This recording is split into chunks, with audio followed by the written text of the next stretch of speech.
Listen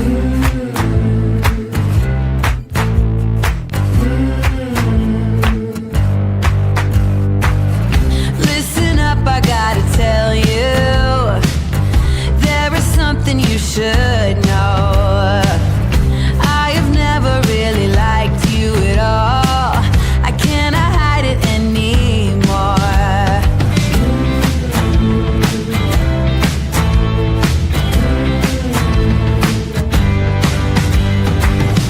I've been thinking about the future, trying to forget about the past. So many ways that I could change for the better,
This is a true crime discussions channel. We speculate. This is all just speculation. Because it's true crime, it's for mature audiences only. There will be no children allowed, no exceptions.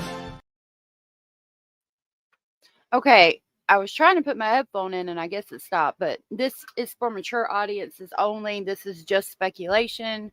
You need to be an adult to be here, blah, blah, blah, all of the things. Thank you for being here today. I apologize about being about a minute late today. I just made chapstick and I was putting the caps on it. I'm putting it up. Thank you for being here. Thank you, Lovely Bones. I like that background too. I got several of them. I thought it was so pretty. That's the one you can see the best. I've got that one. I got this one. I think that one's pretty, like, you know, it has to be like the Victorian style or like, you know, turn of the century style. I like that one too. I'd love to have a house like that. That one's like a town, and you can see the little man with the jack-o'-lanterns there in the back. I think that's cute. We got that one. That one's all right. This one was really cute, but you can't see the ghost in the background on that one when my picture is up, but I thought it was cute. And then we have the witch's cabin. I think they're cute, but yeah, the patio is my favorite as well. Thank you for being here. Thank you, Abellis. It's good to see you. I appreciate you so much. That's for me.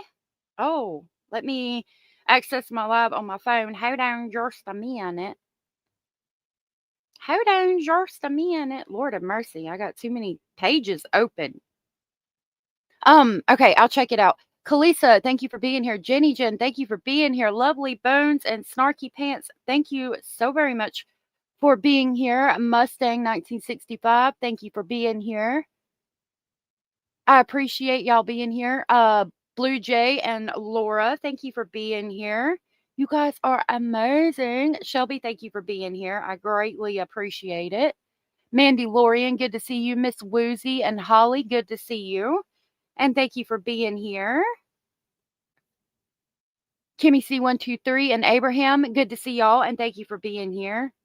All right, let me see if I can access it now. Thank you for being here. I want to grab that link before I can't grab it anymore.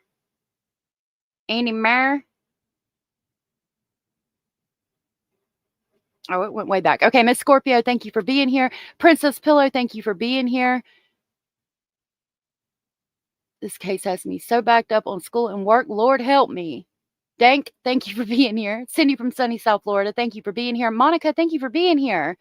You guys are amazing. Bethina, thank you for being here. Cara, thank you for being here. Kim VZ and the Heezy, thank you for being here. Jenny Jen and Leslie, thank you for being here. Southern Cats and Miss Scorpio Rising, thank you for being here. I greatly appreciate it. Petunia, Kim, and Kane's Nana, thank you for being here.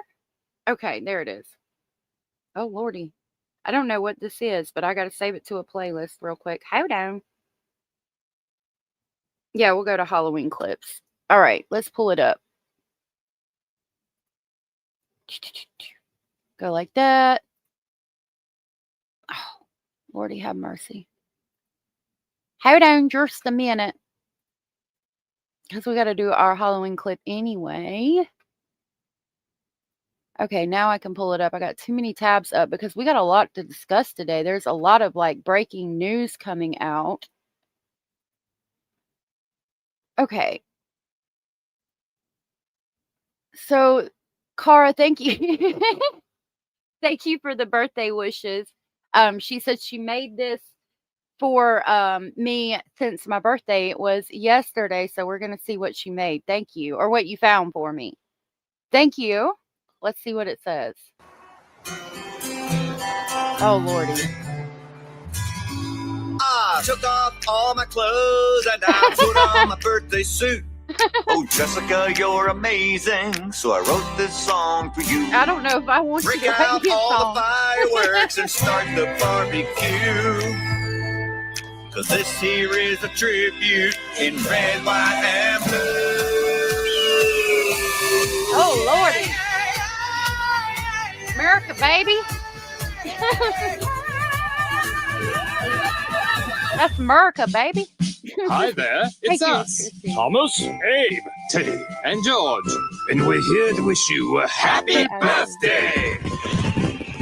Hey, Tom. Fireworks. Thank you. Hope it's monumental. Aw. You're majestic like an eagle's wings. You make those boys on Rushmore sing. It's true. Happy birthday to you. You're as cool as ice and lemonade. You deserve a big parade. It's true. Happy birthday to you. There ain't nobody quite so mighty. You can bet your tiny buddies. Oh my God. There ain't no way that you can spin it. The world is better with you in it. It's true. Happy birthday to you. That was cute, Cara. Thank you. I don't know how I feel about it. Oh. You know what? Since we're talking about my next clip was going to be a Halloween clip anyway, so we'll do the Backstreet Boys parody after that. We'll save it right here, and that can be our Halloween clip for today. Thank you so much, Cara. That was so very sweet of you, and I greatly appreciate it. That was funny. So Jessica on his butt. Lord have mercy. All right, so here is our Halloween clip for today. It says it's a parody. Madeline, I don't know. Cara was wishing me happy birthday from yesterday. So this is called Slash Street Boys. I'll kill you that way. Interesting.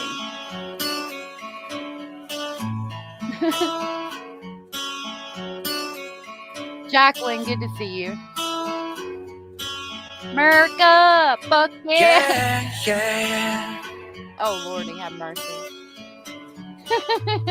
I'll set you on fire with gas and a lighter. You'll scream when I say I'll kill you that way. Lord of mercy. Lola's, good to see you. Now, I was by myself with the kids, but yes, it was a nice birthday. And thank you guys for all the birthday wishes yesterday. I greatly appreciate it. You damn hillbilly. Enough of that backwoods bullshit. Jason, Michael, bring it back, bitch. Oh, filmed and edited by the Merkins in collaboration with Taco Truck. I'll share it with you. It popped up after the birthday song that Cara shared with me. I've been getting like clips for Halloween, you know, because I love fall. So that is our comic relief before we get into the seriousness of this stream. Miss Woozy said, "This is amazing. I had to share it with all of my friends." I'm going to have that song stuck in my head all daggum day now. Lord of mercy. All right, so I figured that we would just talk about some news stories that are in the headlines right now. I've got a couple of things to talk to you about. First, let's talk about, let me grab my timestamp. Hold on.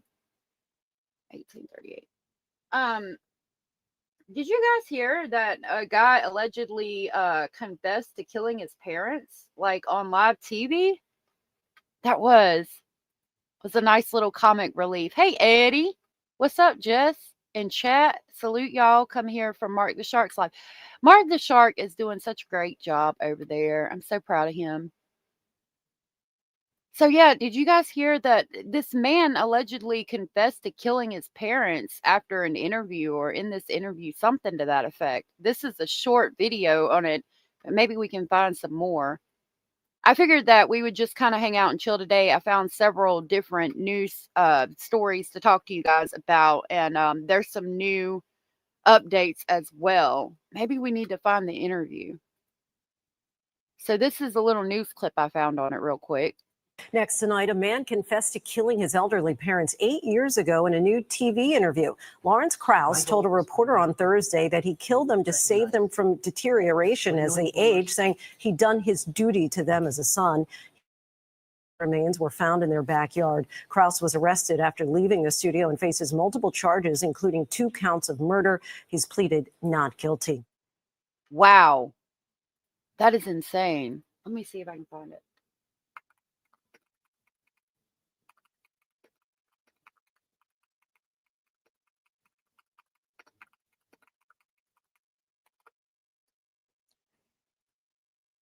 Well, his name is Lorenz Kraus.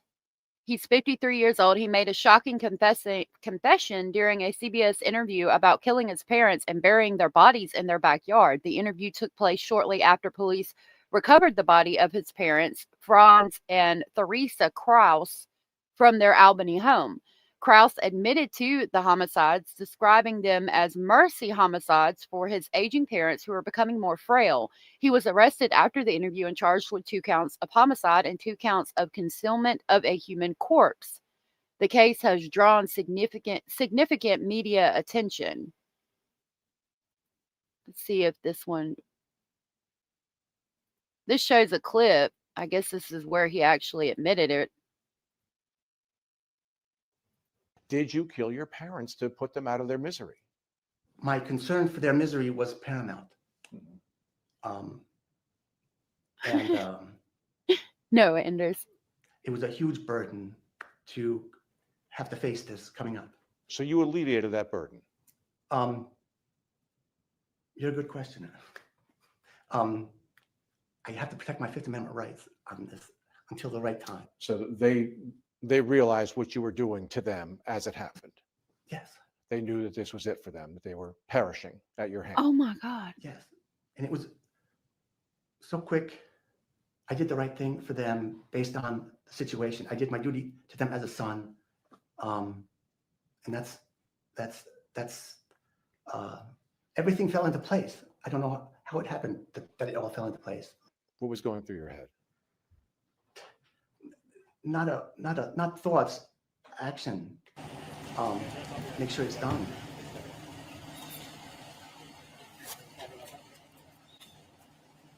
Okay. I got some thoughts.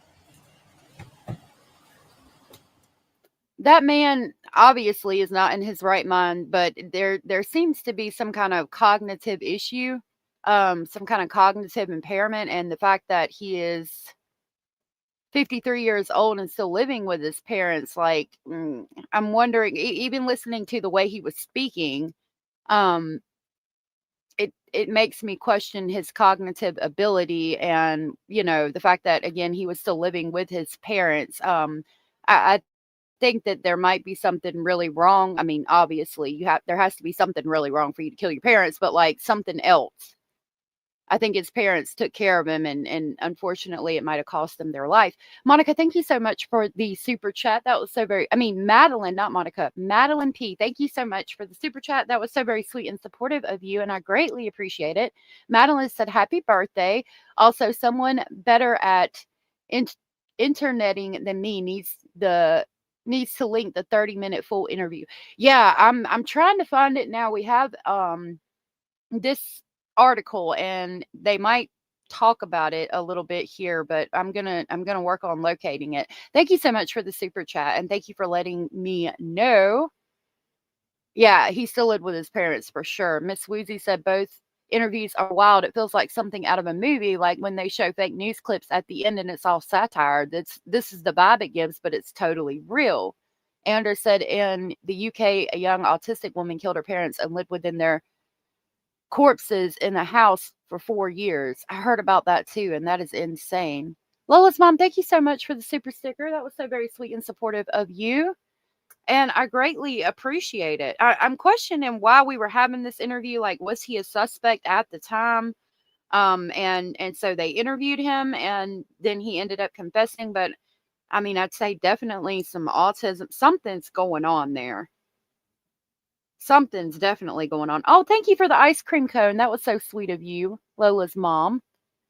So let's see what this article says, and maybe we can find the entire interview. That's just another 2-minute clip. It says, man admitted during a television interview last week to killing his parents and burying them in the backyard of their upstate New York home 8 years ago, then was arrested after he left the studio. The stunning on-camera confession from Lorenz Kraus, 53, came Thursday, a day after police say they recovered 2 bodies from the home in Albany as part of an investigation that found Kraus' parents, Franz and Theresa Kraus, were still receiving Social Security payments despite not having been seen or heard from in years. Hold on a minute.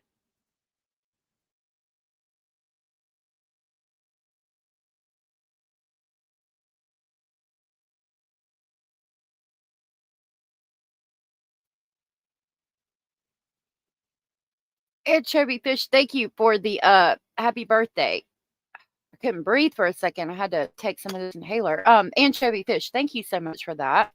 3 a.m. Oh my goodness, you better get some sleep, love. I think they located the bodies in the backyard. So it says the stunning on-camera confession from Lorenz Kraus, 53, came Thursday after police say they recovered 2 bodies from the home in Albany as part of an investigation that found Kraus' parents, Franz and Theresa Kraus, were still receiving Social Security payments. I read that. I'm sorry. See, I just keep finding 2-minute clips. Lorenz Kraus contacted a CBS affiliate, WRGB-TV, and set for a half-hour interview in which he described the deaths as mercy killings for aging parents who were becoming more frail. Quote, they knew that this was it for them and they were perishing at your hand? News anchor Greg Floyd asked Kraus. Yes, said Kraus, and it was so quick. Kraus was initially reluctant to directly say he had killed the couple, but made the admission after several minutes of questioning from Floyd. Kraus said his parents didn't ask to be killed, but they knew they were going downhill. I did my duty to my parents, Kraus said in the interview. My concern for their misery was paramount. I apologize for not being able to read today. Kraus said his mother had recently been injured from falling while crossing the road and that his father could no longer drive after cataract surgery. Kraus, who did not mention his parents having any terminal illnesses, was arrested moments after he left the television studio and has been charged with 2 counts of homicide, 2 counts of concealment of a human corpse, they reported. And the video shows the police arresting them in the studio's parking lot. A public defender entered a not guilty plea during a brief court appearance on Friday. Kraus did not speak during the hearing. Kraus was remanded and held without bail. The director told the Times Union the interview came about when Kraus emailed a 2-page statement to news outlets that included his phone number. Grissom called Kraus, who told him he had buried his parents in his yard. When I asked if he killed them, he said, I plead the fifth, Grissom said. Grissom said he promised to post Kraus' statement on the station's website if Kraus agreed to come in for an interview. To his surprise, Kraus agreed and arrived within the hour. Grissom said he checked Kraus upon his arrival to ensure he was unarmed. A plainclothes police officer was also in the front lobby where the interview was conducted, Grissom said. He added that Floyd had just 10 minutes to prepare for the interview. I was thinking that I was on a mission to find the truth of what happened, Floyd told the Associated Press. During the interview, Kraus repeatedly declined to say how his parents died. Floyd wouldn't let it go and kept turning back to his most important question, did you kill them? 8 minutes into the interview, Kraus said he had suffocated them both and described how he did it. Lord have mercy.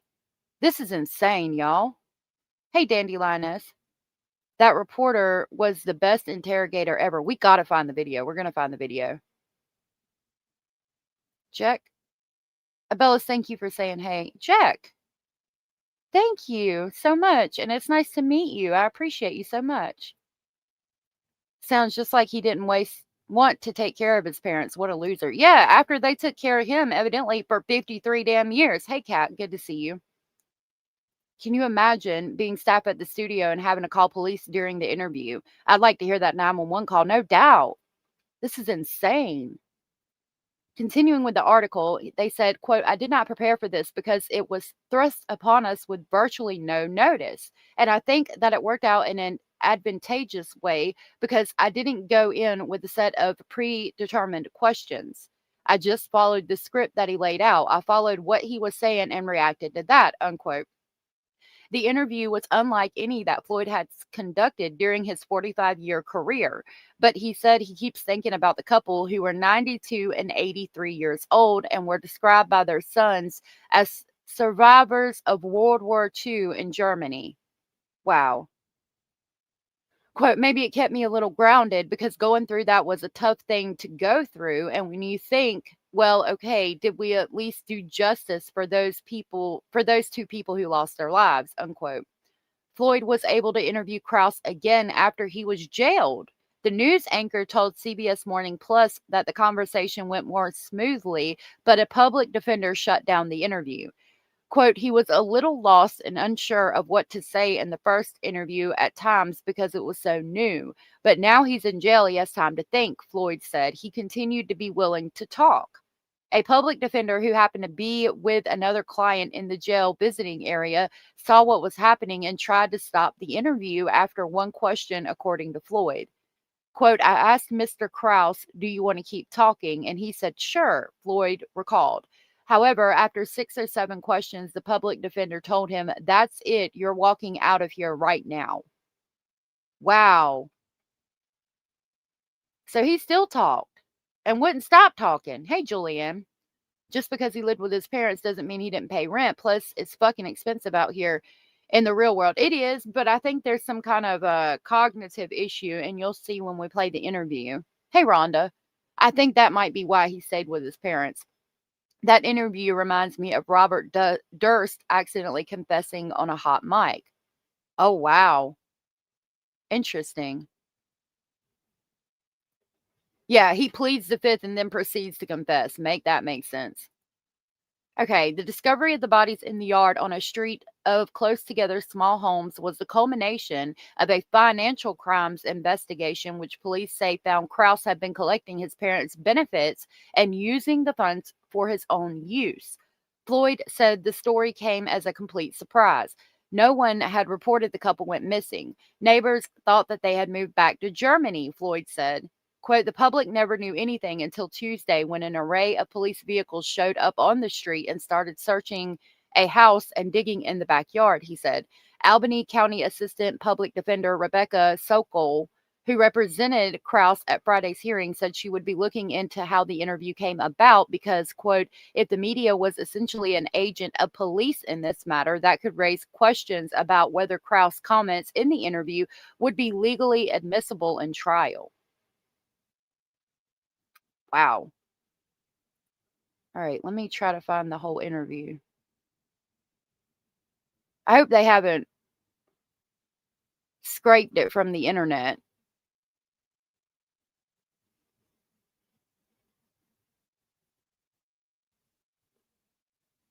Here's some more pictures of him. I think this is just an article. He seems well put together in that one. All right, let me search for the entire interview.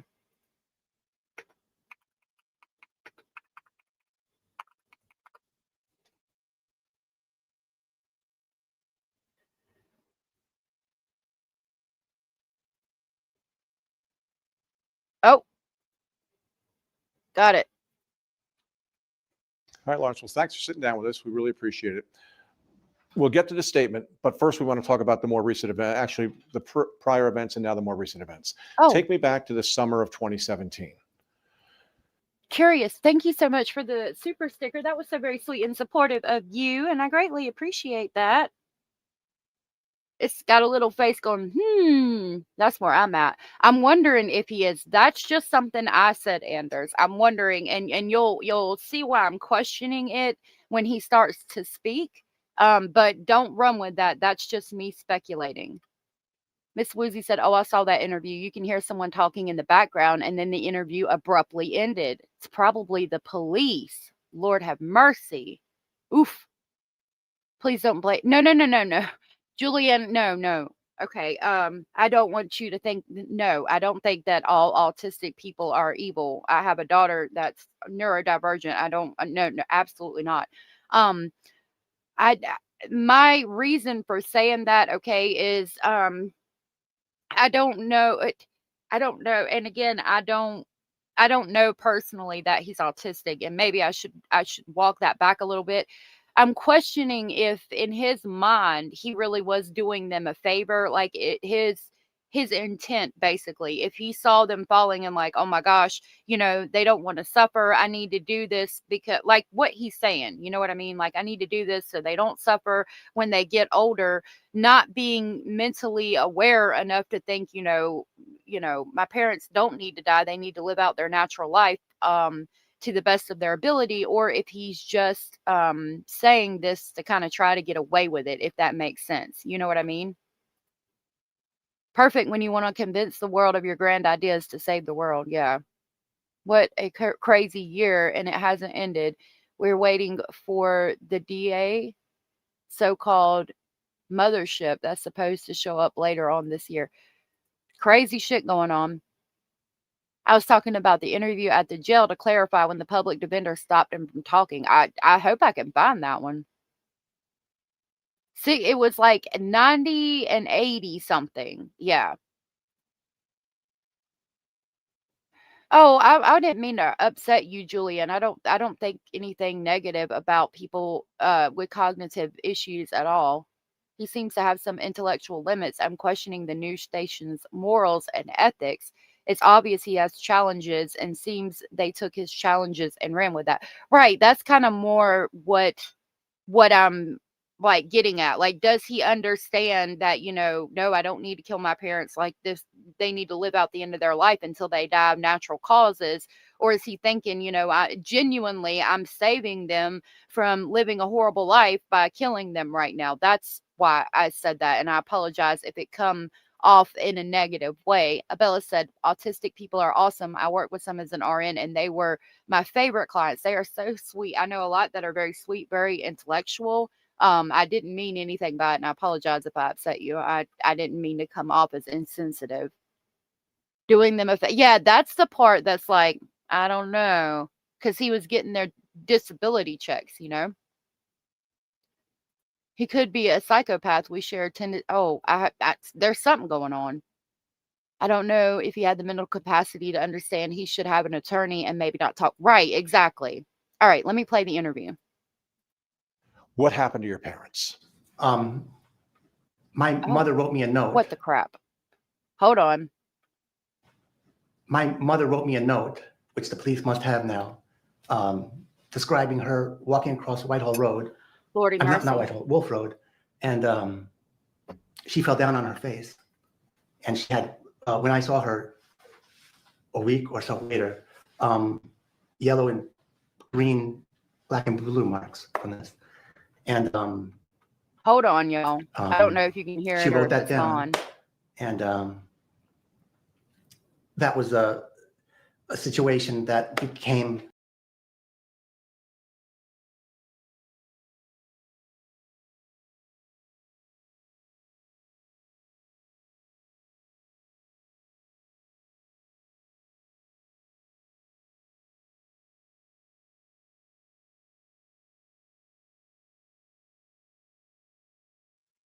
I'm back. Sorry about that. I don't know. My computer went all the way black, so I don't know what was going on, and I just lost all of my tabs I had pulled up for us to go over, but that's all right. All right, I have it back up. Hold on just a minute. I'm just going to leave this one up. Oh, no. There we go. All right. Thank you guys for holding on. Julianne said it was in the comments, not you having a personal experience makes it a little hard to hear that people still talk like this about autistic people. It's like the news wants us next on the hate list. I could see how you feel that way and see that. Yeah, there's something wrong. I don't want to say autism. I don't know what it is. I think autism, myself included, might be a go-to word for describing a cognitive issue, and that maybe that probably shouldn't be something that I do as a person and that we do as a society. Like somebody with a cognitive issue, we automatically think autism because there is so many autistic people. I know I'm guilty of just having done that, and maybe I shouldn't. Hey, Kelly, good to see you. Okay, let me play it. Sorry about that. Appreciate it. We'll get to the statement, but first we want to talk about the more recent event, actually the prior events and now the more recent events. Take me back to the summer of 2017. What happened to your parents? My mother wrote me a note, which the police must have now, describing her walking across Whitehall Road. I'm not Whitehall, Wolf Road, and she fell down on her face. And she had, when I saw her a week or so later, yellow and green, black and blue marks from this. And she wrote that down, and that was a situation that became a problem, because when elderly start to fall down, the time comes that they started, beginning of the end. And So, Kelly, this guy in this interview that we're watching confessed to killing his parents. Evidently, he wrote a note to the news station after the police came and dug up his backyard looking for his elderly parents. He wrote a letter to the news station basically requesting to be interviewed, and the media, the news station obliged, and he confessed to killing his parents on live TV, pretty much. Hey, Green Eyes. Does she? I'm sorry that she does. Or I don't know how to approach that, but God bless you and her. I'll say it that way. Scratch said I can't pronounce cognitive, so I say mentally challenged. Yeah, like I said, I think even I am maybe Asperger's. Yeah, that's a possibility. Like I said, I'm guilty of thinking, cognitive disability automatically autism, and I need to fix that about myself. You know what I mean? Jack. I'm not seeing Jack. Oh, Jack. In most content we watch, they only interact with ones who pay to chat. So you, my friend, are amazing. Oh, I try to talk to everybody. You don't have to pay to chat. And thank you, Jack. That was a nice thing for you to say. She's awesome. Yeah, a lot of times people are like, I think it gives them an advantage sometimes, especially like cognitively. I love that they made that show with the guy, the psycho guy, what is his name? Norman Bates. I don't know his name, but that actor, and he was an autistic doctor that was like extremely intelligent. I loved the fact that they did that and showed people and autistic people in that light. I thought that was really awesome. Madeline said no socks anywhere. Damn sure ain't got no socks on. Let me stop running my mouth.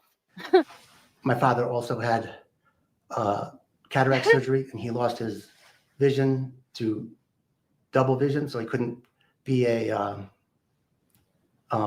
couldn't drive. So they were losing their independence and so forth. And my mother had a brother who had Alzheimer's, and my father had a sister who had Alzheimer's. They were both in nursing homes. My mother had a second sister who also had Alzheimer's. And they put you in a bed, they put catheters into you, they rip your teeth out to try to keep you, the whole 9 yards. So this is in the back of my mind. So you didn't want to see them deteriorate and go through that, did you? And I'll mention, the police know about my sister and having to see my sister die from cancer. I was 16, she was 14, go through 9 months or so of, the agony of cancer. Mm-hmm. So did you kill your parents? I'm going to back it up a little bit because he asked him flat out, did you kill your parents right there? But it's interesting that he had a younger sister die of cancer. But they said the parents were not terminally ill. Julianne said Asperger's isn't diagnosed anymore, but that's what I'd have too if it was still diagnosed. High intelligence, high care needs in other areas. Yep. And Abellis also said Asperger's isn't used anymore. The term now is autism spectrum disorder, or ASD. Thank you. Well, it was the guy that played that part, not necessarily in the remake that they did. The remake was good too. Yeah, he didn't want to drive them anywhere, so they got to go. Like, I don't know. It's interesting that he had a younger sister die of cancer. But The thing for me is that he was still collecting the Social Security disability checks. He was able to pay the bills by himself because the lights were on, the water was on, I'm assuming, in the house. He was spending the money, he was buying food, he was going to the store, he was able to drive. So I don't think using like a cognitive disability is going to work, because you were still able to do all of these other things after you killed them, like maintaining the house, maintaining yourself, feeding yourself, all of that. So yeah, it sounds like he just wanted to take them out, unfortunately. Is his sister buried in the backyard too? I hope not. You know, the agony of cancer patients. So did you kill your parents to as a mercy killing to put them out of their misery? You can be honest with us. I know. I'll leave that for the statement that I put on your website. The statement doesn't mention that. I know, The statement I does know. not mention that. Right. I want to hear from you. Yeah. What did you do to your parents? I buried them in their property. You buried them in the backyard of that house in Albany. Right. At what point did they become deceased? I need to see a calendar to sometime August of 2017. And did they die at your hand? That's the question. Right. I'll have to leave it for that statement. But that's not in the statement. And I think Right. it's important for people to know what happened to your parents. Right. They were your parents. You loved them. They were deteriorating. What did you do? I will. Don't tell me you're going to leave it to the statement, because it's Well, not in the statement. I know. What did you do to your parents? My goal is for the American people to recognize that there's 40 million boomers. They're all going to go through the same kind of problems. It affects all of us, and we need to widen up the law so that people can deal with these kind of problems. Anders said, I'm diagnosed with Asperger's, but they call it autism spectrum disorder now, like Abella said. So, and that's interesting. And you're here with us every day. And I mean, you actually are very funny. So yeah, I don't think that they're going to, I just don't see this being what he says. I would have never known that about you, Anders, had you not said it.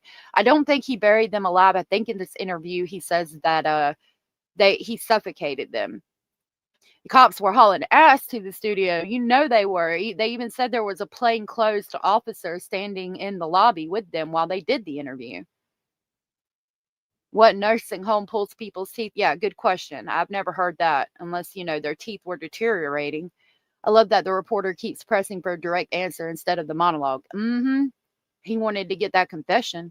In a humane way, in a whatever way that people can deal with. And I did my duty to my parents. So you ended their lives. I won't. You're saying that without actually saying that word. I want to hear you say that word. You Yes. ended their lives. I have to give them mercy. You're saying. I have to plead my Fifth Amendment rights until I can disclose it with my statement there. Did you have any concern that whatever you did was wrong? Yep. Hey, Jerry. I would never have done such a thing if I ever did it, knowing it's wrong. So you believe what you did was right. You believe taking your parents' lives was the right thing to do for their sake. If I did it, absolutely that. But you did do it. You're saying to us that you did it. There's a statement there that we'll deal with more later, if you want to know. Lawrence, I appreciate that, and we'll talk about your statement, but show me where in the statement it says that you killed your parents. It doesn't. It doesn't talk Right. about the fate of your parents here. You Right. keep talking about the statement answering my question, but the statement does not answer my question. It's the I want to pause this for a minute and talk about, you know, what's going on in the background here. Now, the CBS News 6 exclusive people have got this guy who sent them an email saying that he wanted to be interviewed or that he killed his parents. The police are in the middle of the investigation because they came and digging up the backyard and all that. If I'm understanding correctly, people reported that they hadn't seen the parents in like years, and the disability checks or whatever were still being collected. So the police go and dig up the backyard, and then it's sometime after that the guy confesses, if I'm understanding correctly. And could you imagine like the news station saying, look, we've got this guy here that wants to do an interview and he's confessed that he's killed his parents, and we know you need to arrest him, but can we interview him and try to get him to confess on camera? So we have this news story and you've got your confession. can you wait until we're done to arrest him? I can't believe they got the police to agree to that because, like was stated in the article that we read, there's going to be issues. His attorney's going to bring this up and say, you know, you got him confessed on the damn 6 o'clock news. Like, I'm worried about how if it's going to be admissible in court. Julianne said, curious, it's because they realize that autism is a spectrum and you can have different needs in different areas. Plus, Asperger's has a bad taste to its name due to him being Dr. Death, so to speak. So are you saying that Dr. Death is who Asperger's syndrome was named after? Because that's interesting. If that's what you're saying, I never knew that. Snarky Pants says he knows it's wrong or he wouldn't be avoiding answering the question, obviously. Yes. Boom, boom, boom, bam. Yes, I agree. If I worked there, I'd be under my desk. No doubt. Yep, that confession could be thrown out because of the way they did it. Sega is Heat. Sigrid. And Sigrid is annoyed by her. Saga is in heat and Sigrid is annoyed by her. That's funny. I bet that them cats are putting on a show. Tom said, what excuse did he have before the confession? Mom and dad are vacationing in the Bahamas? Good question. Question people want to know.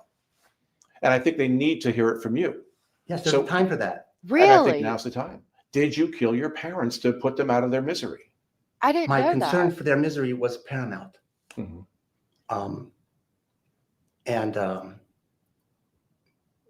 It was a huge burden Wow. to have to face this coming up. Me too. Curious. You know, this is a horrible situation. Sure. So you alleviated that burden. You're a good questioner. I have to protect my Fifth Amendment rights on this until the right time. I'm not an attorney. So yeah, like they pointed out, he obviously knows that it's wrong. Hold on a minute. I don't know where it's at. I was using the candle that I lit earlier. So it's probably in there on the counter if you want to light the stove. There's got to be one in there. Sorry, y'all. Yeah, it's obvious that he knows that his Fifth Amendment right, like him saying that I need to plead the Fifth to everything, tells us that he knows right from wrong. Cara said, I wish Cheryl was here. I think this guy is just a sociopath. I don't think he's on the spectrum. I just think he has some sort of psychological diagnosis here. I'm wondering that myself as I watch more of the interview. Miss Woozy said the interview can absolutely be used as evidence in court. It was not done under duress. It's a verified source, and the reporter is not directly affiliated with law enforcement. And that's a good point, and that might be why they allowed it to happen. Jack said, very clever guy, right? Is he really, really clever? Or is there something wrong? And I think we're still going to be left with that question at the end. I'm not an officer of the law. You know, you don't have to say that to me. Yes, but I mean, whatever I say here is going to be held against me elsewhere, right? Of course, but you probably answer to a higher authority anyway in the long run. So I think you can tell us what happened. Did you kill your parents together at the same time in the same place? What method did you use? All that kind of stuff I would answer later with that deal with the American people. But I'm not going to speak about such things like that. But you have a chance to tell the American people right now. Fame, I want their lovely, feedback on my statement. Then I can believe that I can tell the truth uninhibited. You don't think you're going to get better feedback if you're honest with them? And the fact that he wants feedback from his statement, yeah, it tells me that it would definitely be for fame. He seems very proud of what he did, almost how Bundy would talk in interviews. He knows what he did was wrong and is being extremely smug about his responses. Yep. Yeah, I agree. Are we looking at an older Stephen Stearns in a different aspect, as in he's not a PDF file, but grown-ass man-child living with mommy and daddy, and he took them out because he was tired of living with them and too fucking lazy to go get a job? Or is there something psychologically wrong? And tell us what happened. I put things in the right order that have to be in the right order. Yep. But it's very important that insofar as exculpatory exculpatory material. That's- The police have that statement from my mother regarding what happened to her crossing the street at Wolf Road, falling down, you know. Right. And she also had a problem with, she mentioned she was getting lines in her eyes for some reason. And there was no, I don't know what that would be. That was the prelude that helped set things in motion, you're saying. That was the, That started your parents' downhill trend health-wise. yes, but also the letter from her to me said, do something. Or this is, you need to know this, in a way that was. Your parents asked you to kill them or to take their lives in a merciful. So his parents wrote him a letter, and he's saying that the way they wrote him the letter, they were asking him to do it. I don't think, number one, I want to see handwriting comparisons of who wrote the letter to see if he wrote it. Number two, what does the letter say? You know, we're getting old. You're going to have to figure out how to take care of yourself because we're not going to be here much longer. And he misconstrued it as, you know, take our lives or what? I need to see this letter. Fashion? I think they want me to take responsibility for things. They asked you to take their lives. Yeah. To do what they couldn't do? Implicitly, but not explicitly. So you were just granting their wishes? My mother, after my sister died, my mother would give me these Rhonda. do not resuscitate things Mhm. every few months. And she wanted to die, given her grief for my sister, her daughter. And you love your parents and you wanted to honor their wishes. You know, there's something special about our family that we can somehow read each other's minds. And so being things explicit isn't necessarily, you know, I could complete my grandmother's sentences for her and she would say, well, you know, so, I mean, that right there, we have some ESP shit going on in our family, and I could complete my grandmother's sentences for her. Again, it's not given cognitive disability, and just because your mother, you know, gives you paperwork that says if something happens at the hospital and they offer to resuscitate me, I want to go under DNR or do not resuscitate, does not mean take me out. It means if, you know, I have a heart attack and die, just let me go, not suffocate me in the middle of the damn night like a damn thief in the night. Yeah, he's a mind reader. Hannah said, if you remember Gannon's Stout case, the interview Letitia did was used in court against her. Good point. Yep, from the news. Yep, exactly. So that, yes, so they should be able to use it against him then. Thank you for pointing that out, Hannah. Yes, thank you. Good point. He said not explicitly, which means he read far too much into everything. Yep, I'm thinking so. Tom said, so your son's 63 years old, your father, and I think it's about time you should think about getting a job. Yep, I think he's 53, but yeah, exactly. They always come back to the mystical, non-reality stuff in these cases. They always present themselves as having special abilities like the dumbbells. Yep. Cara said, I haven't taken psychology class in almost 15 plus years, but I think he's been planning this homicide for some time and decided to wait until perhaps they were sicker to enact his plan to almost seem, you know, yeah, I know what you mean. Like to seem, you know, compassionate or like they wanted it to happen. Yep.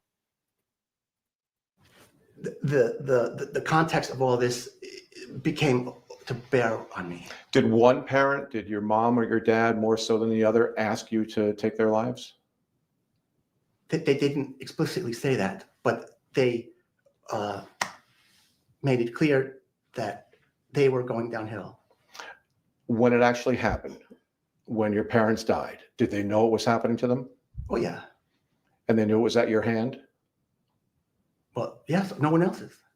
Right. So the way he says that they didn't explicitly ask me to do it, but they were going downhill again would make me, I mean, but that makes me question his cognitive ability, because if you're genuinely trying to do something and get away with it like that, why wouldn't you say, yes, they asked me to take them out. They wanted me to do this. instead of saying, well, no, they didn't specifically ask me to kill them. I just kind of, could read between the lines and figure out that that's what they wanted. If he was genuinely like a psychopath, why wouldn't he say they asked me to do it? You know what I mean? Because they're not here to combat that. They didn't explicitly say that. They didn't want to die at your hands, dude. Exactly. Anchovy Fish said, from what I get, he took his mother's life first. Then what did he do to the dad? This interviewer is not too good, in my opinion. He keeps saying, did you kill them? Of fucking course, it would make him stop answering. Or I don't know if of fucking course, OFC. I just filled in for that. This was, I think 2 weeks ago, a week or two ago. By your hands. And he said, yep. Kara said he's getting increasingly frustrated with this interviewer because he's asking questions he didn't anticipate. You can see by the slump of his shoulders that he's getting angrier with this. I agree. Hey, Orange, good to see you. Never trust a guy who wears shoes with no socks. Should be arrested just for that, LOL. I know that's right. I wear socks with my Crocs. They realized what you were doing to them as it happened. Yes. Hey, They heathen. knew that this was it for them, that they were perishing at your hand. Yes. Hope you're doing And it was good. so quick. How did you do it? Yeah, I can't talk about that. Well, you've just told us that Right. it was at your hand. Right. Were there drugs involved? Was No. there a suffocation? You suffocated them? You suffocated your parents. Yeah. That was the best way to take their lives, through suffocation. Basically. Which parent did you suffocate first? My father, and after he died, my mother put her head on his chest, and she was there for a few hours, and then I finished her. He did smile, as you pointed out. So he took the father out first. Why? Because father is more likely to fight back to stop me from killing mother. So if I take father out first, mother is less likely to be able to fight back or to do as much as she would.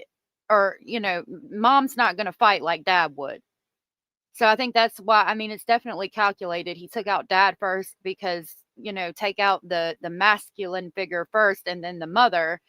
Mom lays her head on his chest and then you take her out as well, like hours later. That doesn't make sense to me. Why wouldn't the mom get up and call 911? Well, because her son just killed her husband. I don't know. Interesting. I know. Oh, it's okay. We're all learning together. Anchovy Fish. Hey, the artsy alien. This guy also gives off those vibes too. He's so creepy. He is. I'm sorry I keep pausing. I'm just trying to break this down and figure it out with you guys. And then what did you do?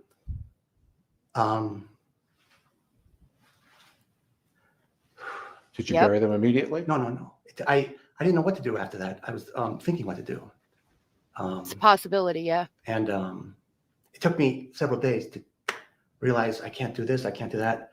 Just bury them on the property, and it was wide open sunlight. I remember my sister, she received either a gift of a lamb or a lamb was given to her upon her funeral, but that lamb showed up, and I put it on my mother's grave, and the police must have that now too. You call it a grave? You bury them in the backyard? You see it as a grave? Well, I bury them, and I put a thing around my mother's grave, and and I planted a peach tree next to her, and I put that there.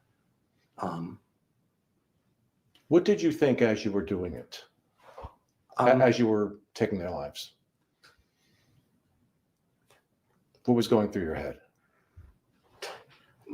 Not thoughts, action. Make sure it's done, and not fool around, not make a mistake. But I'm sure the police are going to say what an incompetent idiot I am on that. But what an incompetent idiot I am on that. But my thought process was to make sure it's done. He is something else, Curious Christine, and I'm disgusted too, Lori. Snarky said, I'm guessing the whole body's thing, not just the feet. The lamb showed up. That was interesting to me as well. He does think it's all good. The lamb or the lamp said about it. Lord of mercy. Anchovy said the behavior panel would have a field day with this, and he's smiling all the time now. Oh my God, still looking for social acceptance after all of this. Yes, I agree. Boom, boom, boom, bop, bam. Yes, I agree. Carr said if they were not in front of the cameras, I'd worry about this interviewer's life. The top of this guy's dome is getting red from frustration too. Yep. Where did he get the lamb? I guess from the sister's grave. Like, is the sister in the backyard? Somebody asked that earlier. I don't know if they were being funny or if they'd heard the interview. Or did he go to the graveyard and get the lamb from the sister's grave? Because they had been back there for like 8 years. He does seem happy about it, Julianne. Didn't anyone ask him, where are your parents? That evidently he would say they're in the house or something like that until the neighbors finally called it in, I guess. Lovely Bones said that he's very proud of what he's done.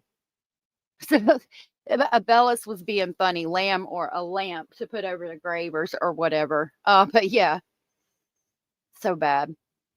He gives off, I dress up like an adult baby sometimes vibes. Yep.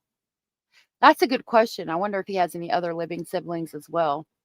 Did they both pass away peacefully? Did they struggle as you did it? I would say Yeah. the last minute, no. The last minute? But they're, I think my father died very quickly, like surprisingly quickly. That shocked me.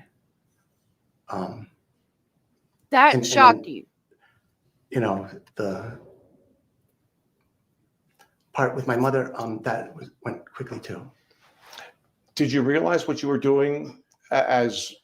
Look, he's trying not to smile, as you guys have pointed out. Like, evidently, if they were fighting back, they didn't want to die, and he carried it out anyway. So you knew it was wrong. I think beforehand. Do they live on a farm? I know it said a house with several houses. It made it sound like it was an area where the houses were close together. I'll pull the article back up. I'm wheezing laughing now. I can't. It's very sad, but it's just something else. It is. I don't think it's a real lamb. I think it was like a statue or a stuffed lamb. If I had to guess, I would say it's probably a statue of a lamb because it was put on his sister's grave. So it's probably one of those little statues. And he went to the sister's grave, brought it back to the house, and put it on his mom's grave, which is all interesting. Righteous as you may have thought it was illegal, and Oh yeah. you knew you were breaking the law. You knew you were. Well, that's what I'm saying. We have to squeeze the law to fit the humans, not us, the humans to fit the law. And we have 40 million boomers. They're all going to suffer a horrible death, typically.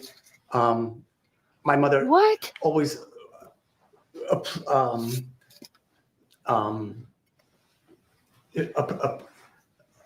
if somebody died in their home, she would say, great, the person died with their boots on, instead of going to a hospital and going through a meat processing factory kind of thing. So they were both children of World War II. My mother was born in 42. She was a toddler. She told me she would follow funerals behind the horse and wagon. This is the kind of world she grew up in. My father was at age 12 in a communist concentration camp for 3 years. So they had very serious lives, given the globe, genocidal British geopolitics, as I call it. And so they were genocidal British geopolitics.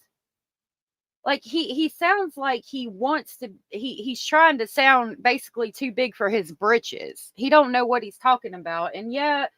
I get, like, my father, for example, always said that he didn't want to die in a nursing home, hooked up to a bunch of equipment or whatever, basically referencing what his mom was like, good. He died at home. He died with his boots on. Basically, he died with, at home, or kind of with, I'm not saying that hospice and things like that or being hooked up to equipment is not dignified, but like, she would, I think that she didn't want to be resuscitated, and she didn't want to, like, be kept on a ventilator and all of a bunch of equipment to stay alive. But again, that by no means means that you need to take their life.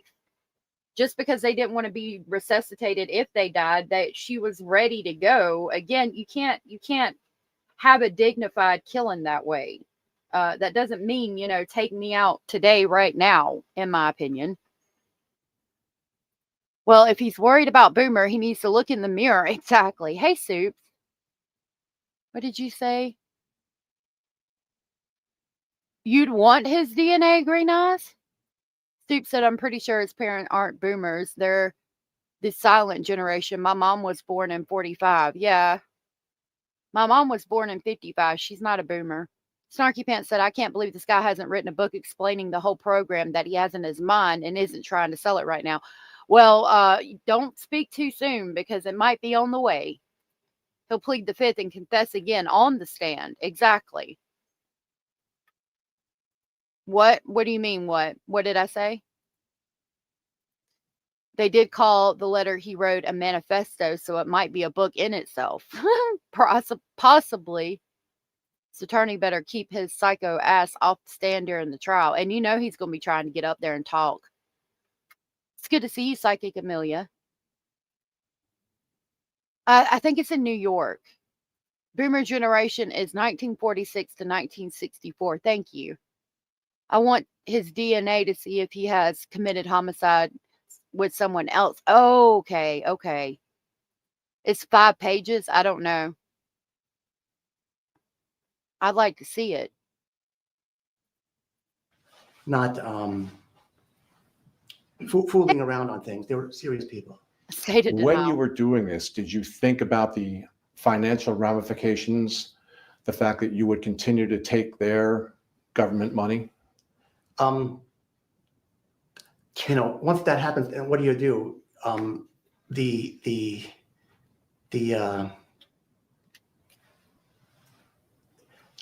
government is pissed because I took the Social Security money and gave it to people who are starving in the Philippines. Okay, then, be angry about that.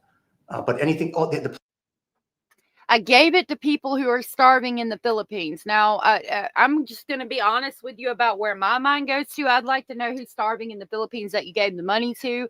I don't know if you guys, when I think of Philippines and grown-ass, ugly-ass men, I think about how it's legal for very young girls to be abused in the Philippines. So I'd like to know who exactly you were giving money to in the Philippines. Was it some young girl or young lady that you were trying to court? A bride? Yeah, something to that effect. That's a big red flag for me. Hey, Brenda. Miss North, good to see you. If I missed you, I see that Miss Woozy was responding to you.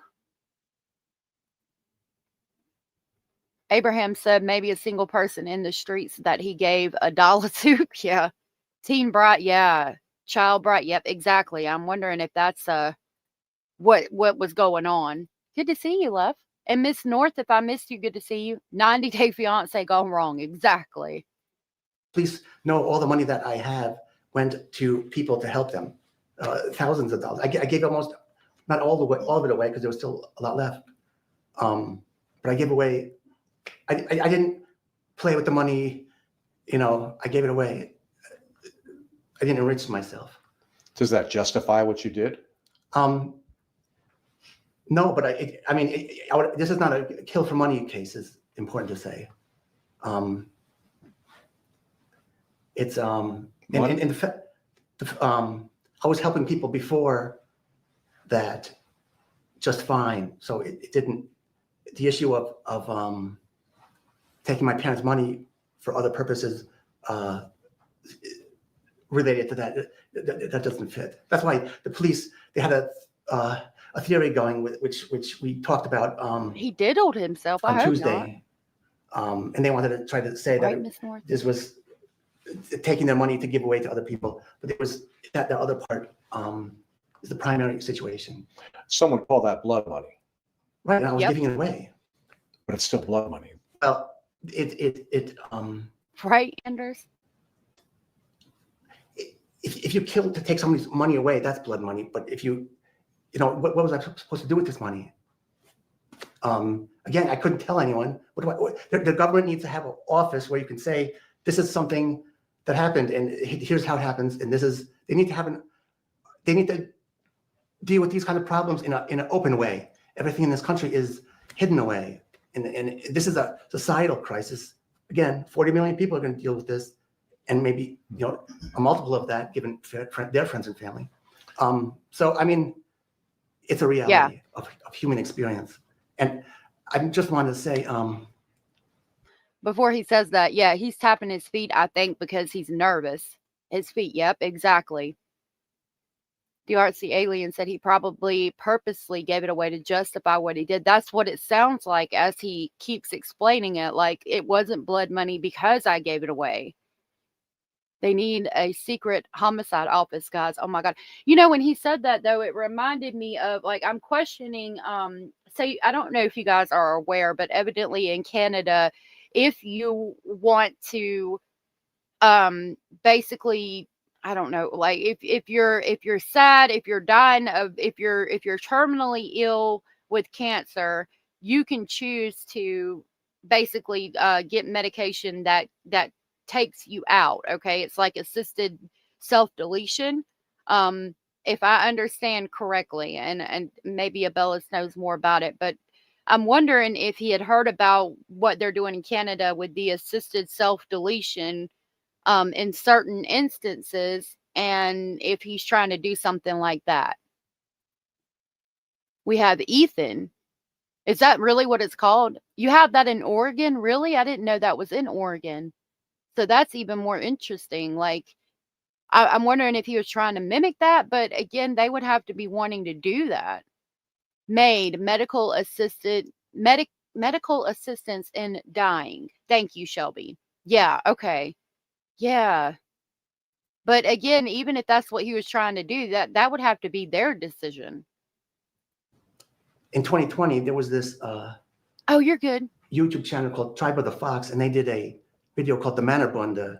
Is it? And they explain how in the ancient times they had men who would do this for the elderly, so they wouldn't have to suffer. Of course, the ancient Greeks always believed in dying on the battlefield rather than dying, in a bag of bones, like a bag of bones.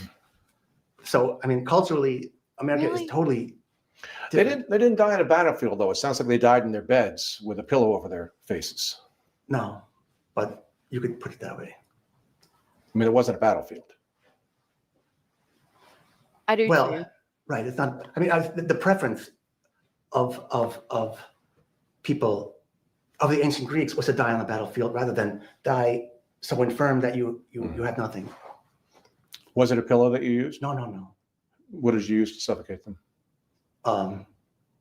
For my father, my hand. For my mother, a rope. So you strangled her? Yeah, that seemed better. It was strangulation. So a hand for the father and a rope for the mother? Like he legit got behind her and put the rope around her neck and squeezed the... What? This by no means is giving, wanted to be taken away from this earth at all. Not suffocation? Well, it's the same. No, denial of oxygen. Okay. But also Evidently. blood circulation. So you cut off the oxygen to both of them. That was Oh, your wow, method. curious. Yeah. Okay. Now that this has come to light and the police started investigating, and do you have any regrets? I did the right thing for them based on the situation. I did my duty to them as a son. Oh, wow. And that's everything fell into place. I don't know how it happened that it all fell into place, but it did. And Yeah. so no, I don't have. It's a horrible situation to be in. One does one's duty, and one is done. The issue of regrets, I can't say this. It's a regrettable experience, a regrettable situation. And of course, life is horrible. It has horrible moments in life. But that's that. I just want to make sure I have it correct because I'm a journalist and facts are important. You used your hand, a single hand to kill your father? Right. putting it over his No. nose and you choked him. Yeah. Okay. And you did the same with He's smiling when he talks about it. And there is a plainclothes officer that's in the lobby right now with them. But I think they were gonna just let him talk to continue to walk his up, because the more the law has, like the more he talks, the better they are. So the officer had enough to arrest him right then, but he just let him finish the interview because the more they have, the better. Yeah, what a good son, right? Scratch, where did you hear that he beat his dad? I heard about it when Trudeau was prime minister. Hopefully it didn't pass. They should help depressed people. I've heard about something like that too. your mother, but with a rope. You choked her with a No, rope. no. Just a rope. Right. I'm sorry, but I meant you choked her with a rope though instead of your hand. Right. Okay. Are you on any medications today? No. Well, no. Nothing? Nothing. Is your mind clear and I'm just a little sleepy, but I'm trying to keep my eyes open, but that's okay. okay, but you have no And he's doing that because the police probably told him to do that, because when you are questioned by the police or you admit in an interrogation or something like that, they have to make sure you're not on medication, you're not on drugs that are making you, say or do things that you wouldn't normally do. Have you been drinking? They ask you all of that stuff. And so the interviewer knows what he's doing. mental disabilities that are affecting what you're saying here today? Correct. You're confident in what you said and clear of Yeah. mind as Yeah. you say all this? Yeah. Okay. I would appreciate. I hope that you could put this on YouTube, the whole thing. I'm sure I'm we'll sorry. put this on. Curious. And are you ready to face the consequences now with the police and the authorities? Yes, but I would like the American people to also read my statement so that everybody can have something to appeal to on this. I know my statement is Right. I'm not really Question. concerned about the police or the courts or anything. There's something much bigger in life, and we have to deal with the big things in life. Okay. But again, just to be certain, in 2017, you took your father's life. Correct. And then moments later, or a short time later, you took your mother's life on that same day. Right. Well, see, that's the thing. It was late at night, and it was like late evening on one day into early morning next. So within hours of each Right. other. What did you do between the taking of your father's life and the taking of your mother's life? Yep. I'm trying to remember because there was.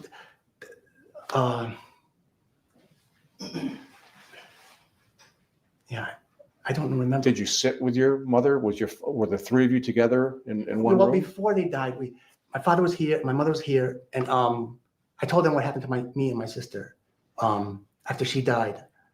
And my sister. So Miss Woozy pointed out, Cindy, I'm wondering also if he has any children of his own. But Miss Woozy said, I'm sure the news team met with police beforehand to make sure they did everything possible to ensure the interview was admissible. And I remember they said they got the email and it had his phone number. And I think he emailed several news agencies. And so they contacted him and they had less than an hour to get everything ready, basically consult with the police and do this. So, yeah, I think that they were, because he talks about how kind of on the fly it was. Kimmy C123 said, this guy ain't all there. Edith said, what a freak. Or Miss North said, what a freak. Again, I think he's not all there, but I think using an insanity plea is not going to be not going to work very well. Thank you, Lori Ann, for asking. Like I said, I've got to get a whiteboard to write things down. How is your son doing, Brenda? I hope he's getting better. I've kept him in my prayers. They died in the house too, because when she died from the cancer. But she died in May of 1988, and then in that fall was I was doing my 11th grade now then, and there was I had to do a paper in a big test. So I did an overnighter to do that test, and then tried to do a second overnighter to finish that paper or something. And I crawled into bed at like 2:45 in the morning. And sometime then after, I popped out of my body, and I started floating up to the ceiling, I saw the nooks and crannies, and I acknowledged that the nooks and crannies of the ceiling, and then the whole world disappeared. And I was in this big black void, and it was rushing by, and then I saw my sister in a doorway in profile. Anyhow, after that, it was like a near-death experience kind of thing. Mhm. He had a near-death experience because he stayed up late 2 nights in a row to finish a paper for 11th grade. Stop it. I mean, again, pardon me, and you know, I'm not trying to be upset anybody with this clip, but like I'm over here like, What the fuck, y'all? God damn! God damn! God damn! like stop. Tom said, my father was terminally ill, and when he passed, I was laying next to him and my mother on the other side. It was horrible watching him go, but it was loving and dignified. This guy pisses me off. I agree. When my father passed, he was in hospice, and it was loving and dignified, and he wasn't hooked up to a bunch of equipment. I mean, and we were all there, all of the family. So yeah, it pisses me off too. I think his parents wanted him to get the fuck out, and he didn't. Yeah, and I'm literally like, what the fuck, y'all? Stop. Yeah, I got a big problem. So I told my parents about that experience, and I told them it's time, go find Rosa. My sister's name was Rosa, and so my father just died quickly, so quickly. And I told him find Rosa, and that's that. And then again, just take me through after your mother died. How long was it before you buried them? Approximately. Like 2 or 3 days, actually. So your parents' deceased bodies were in your house with you for 2 or 3 days. Right. And then you decided you had to do something to cover up your crimes or to properly bury them and send them on their way? Right. I mean, I needed to, yeah, I mean, basically, I had to bury them. Was the burial to cover up your crime? Um, You didn't want to be found out. right, of course. I mean, what to do? So again, the thing to do just occurred to me. Oh, she can fit here and he can fit there, and then just do it, and it was done. And that's that. Have you lived with fear of being found out all these years?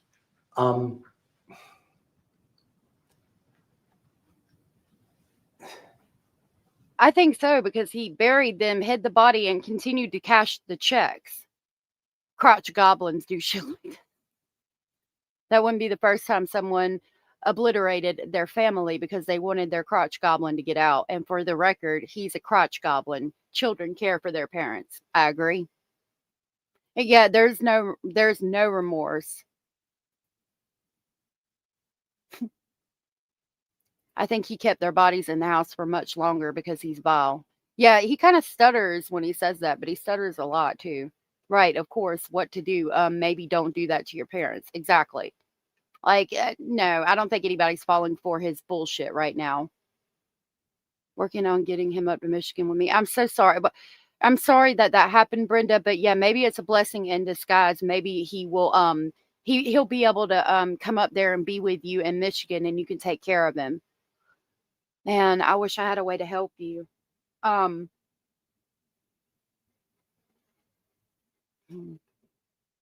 Trying to think, maybe I don't know if you could contact social services wherever he's at, or even a church wherever he's at. They might help you get him a bus ticket if he'll get on the bus and get, go see you. There should be a way, but I'm hoping that he can get up there and be with you soon. Yes, thank you everybody for sending much love, strength, and healing. Thank you, Abellis. Stick him in a cell with Diddy, and I had some stuff on Diddy. We're gonna talk about Diddy too. Really? My hubby's working in Ohio at the moment.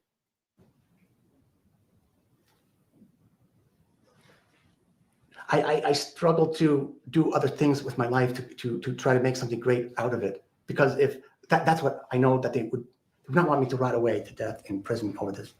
And I have a duty to everyone to make the best out of my life, and in the end, do what's best for the people of Germany. Really, I call it being a Volkssaver. It took me years to understand all this, but I learned a lot in the last 8 years that I never knew before, and I learned, self-educated in so many ways. So I did not.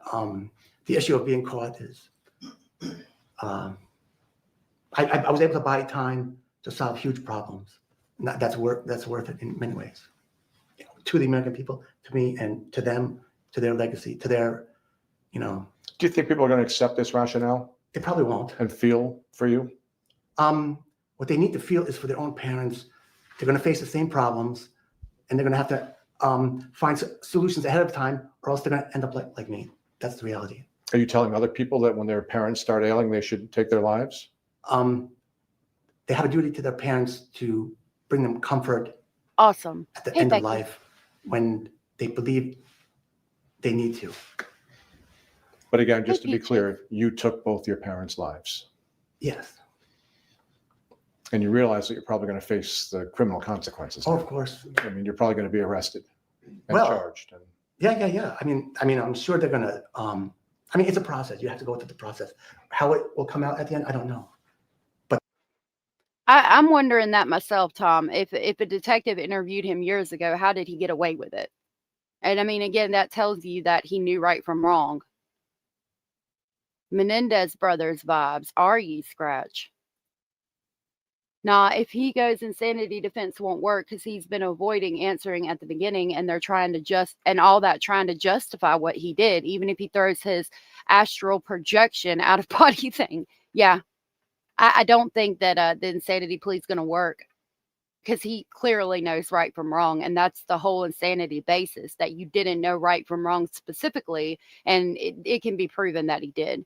Holly said, my mom passed 2 years ago and I can still see her when they took her off the machines. It was awful because she started seizing and it took a while for her to pass. Worst memory ever. I'm so sorry, Holly. I'm so very sorry. Just remember her like she was, and I know that she appreciates you being there for her, but I'm sorry you had to go through that and see that.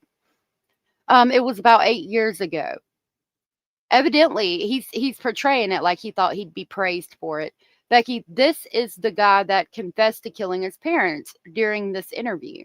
To influence that process, I would beg the American people to read that statement. Mhm. all right. Lawrence, thank you for being with us. Oh, I appreciate it Okay. very much. Thank you. Peaches. I gotta check it. You good, guys? You good, Stone? I think we covered. They zoomed in on his socks and he's smiling. Oh, of course. I mean, you're probably going to be arrested and Well, charged. Let me check. Yeah. I mean, I'm sure they're going to, it's a process. You have to go through the process. How it will come out at the end, I don't know. But to influence that process, I would beg the American people to read that statement. All right. Lawrence, thank you for being with us. Oh, I appreciate it Okay. very much. Thank you. They zoom in on them socks. You good, guys?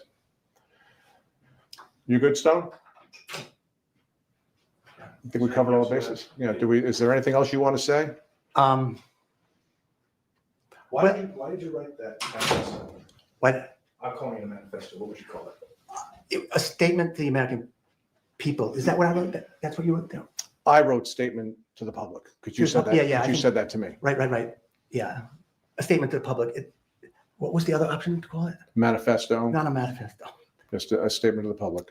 It is. I think he really wanted that to be read out loud. Peaches, I just checked and I don't see it. Where did you put it at, love? I forgot to check yesterday. Brenda said, I'm glad this biatch was caught. Yeah, I meant, if I said they zoomed in on his socks, I meant to say that the fact that he didn't have socks on, and I apologize. I was I was doing too many things at once. He reminds you of Daniel Martell. I don't think Daniel Martell did it, honestly.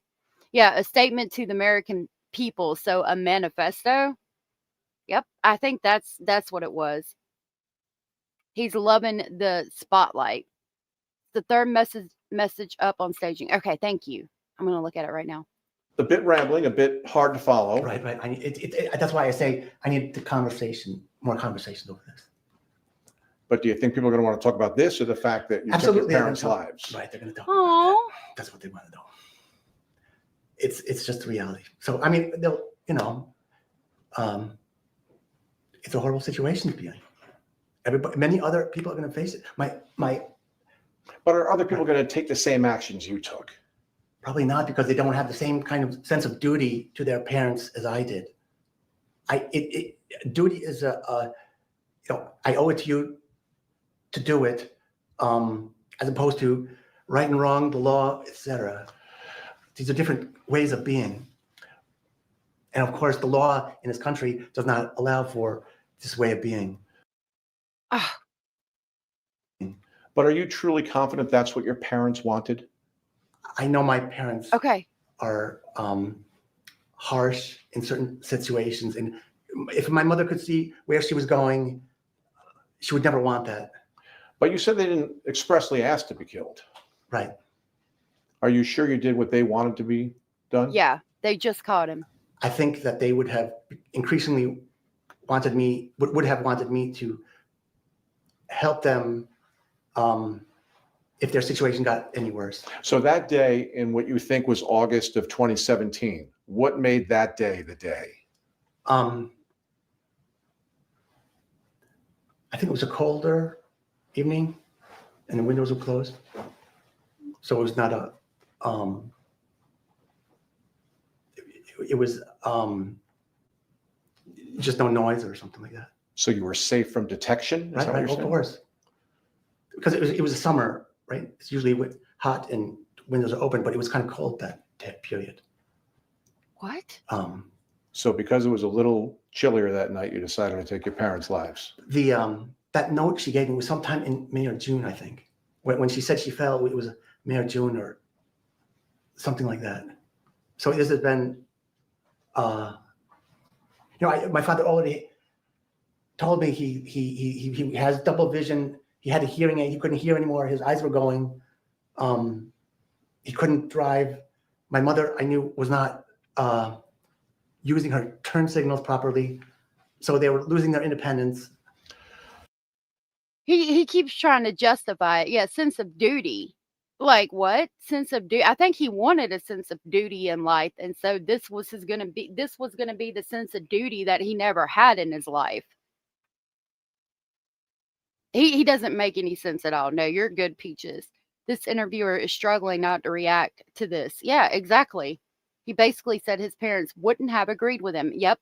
The artsy alien? Exactly. Yes. He thinks, yeah, he's the only right way. Like there's a lot of issues here. Yeah, not to veto. I think Richard Simmons as well. There is no social security checks in prison, and now he ain't got nobody to take care of his ass. And even awareness of the world because of breakdown. Most people, I think I'm safe in saying, would not take their parents' life because they couldn't use their turn signals properly. That's a very good point. But again, I forget to put fluid in my blinkers all the time. Like what? Yeah, you're not dense. Nobody's dense. I think, yeah, that could be another thing. He probably didn't want to take care of them. Yep. It's not just that. It's one marker of decline. And I agree. Again, she had a brother and a sister who were going through Alzheimer's. By then, one died, and her brother was going to die. And I agree. Maybe 2 years later, and he was in a terrible situation. So, the other aunt of mine was I think even in an even worse situation because of Alzheimer's. But I never visited her because women tend to want to be remembered for their beauty when they're young. So I didn't visit her for that reason, but I also never knew enough to visit where she was or anything like that. But again, you feel Here we go.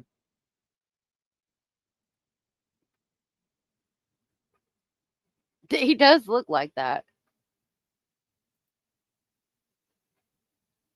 Wanted to make sure y'all could see it. They got rid of vulnerable people too. He would have fit right in. Yeah, no doubt. Cut to the chase. No fruitcake. Right. I wanted to share before we go back to that real quick. Peaches McClure made me this card for my birthday, and I absolutely love it. I love the moon phases. And I actually am getting a tattoo eventually similar to this.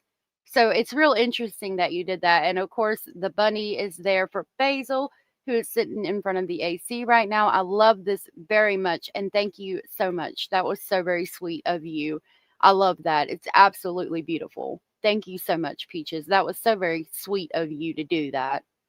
He was living at home. Yep. Yeah, minus the socks. That's a good question. I don't think he ever probably had a job at all. Probably feel like it not. was your role to, I mean, some might call it playing God, deciding Thank on, you. on their It lives. was It cute. was fair for you to do that. If the decision is going to be made, it's going to be a plain God decision. And truly, we lived through this COVID thing. Cuomo is, there's probable cause to arrest Andrew Cuomo for thousands of deaths because it's on the record that he sent people into nursing homes for a certain reason. And there was reports that people died as a consequence. So that's probable cause. But Andrew Cuomo did not put his hand around Right. someone's neck. But Andrew that- Cuomo did not put a rope around Right, someone's right. neck. that he would be culpable of criminally negligent homicide. I think that's So what are you guilty of? Are you guilty of murder? You could say age-related homicide or something Here's like our that, answer. but it's not. So I think that he, again, like I had said earlier, talking about what they do in Canada. Where's Cuomo? I might be mistaken. I know the name Andrew Cuomo, but I don't. Anyway, he heard or saw or something. Oh, Andrew Cuomo did this, so I can do this too, and I can get away with it because they didn't get in trouble, so I won't either. And that's not the way it works. Thank you, Brenda. My birthday was yesterday. Thank you so much. I'm showing my age with that movie. It's a great movie, The Big Chill. I've never seen that. Bunnies are not always in heat. However, the females are not, but they like mate and they can give birth every 3 months. I think that's the why they say that about rabbits. Yeah, he's not as dumb as he seems, but he doesn't know what he's talking about either.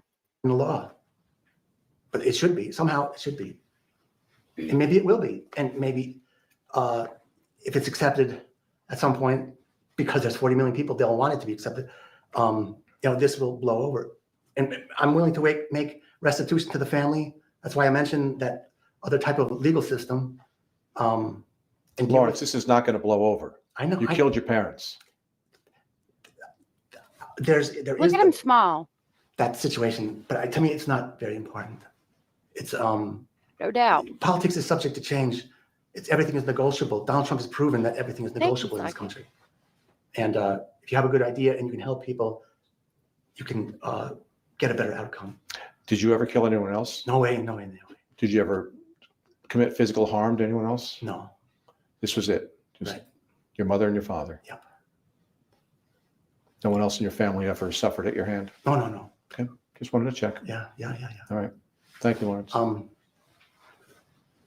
Lawrence, can I ask you a question? One of the neighbors told us on the scene that your parents were under the impression that you were going to take them on a trip. Did you tell them that you were going to take them on a trip before you killed them?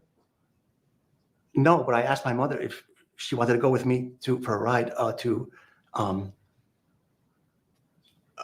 Grafton Park. We'd like to go there. I think they told people that they were possibly moving to Germany. That's what I said. You said that? Yeah. You said that to people, not your parents. Right. So that was your, People that was your, ask me, where are my parents? I tell them, because my mother's from Germany, and my father was born in Yugoslavia, and then after they could escape communism, they went to Germany, and then my father came to this country, and then my mother in the 50s. But there were neighbors who said that they had been told by your parents, "Oh, we think we're going to move to Germany." Are they mistaken? Are the neighbors remembering that incorrectly, or could your parents have said that? They could have said that. Could they have known something was coming? I'm not sure. Possibly. You ever give them the impression that maybe you would just move them somewhere? No. No. Okay. So the fact that he's told people that they moved to Germany proves that he, was covering it up. We've got a couple of seconds left in the interview, and then I'll back it up and we'll see what was in his hand, Orange. That's news to me, to be honest. Okay. All right. I think we're done. Okay. Thank you, Lawrence. I appreciate it very much. Oh, hold on. Well, we got the jailhouse interview next, and Cindy from sunny South Florida sent me, what they were going through with this interview. Let me see if I can. I'm going to click this. Yeah, it brought it up on another page. Okay.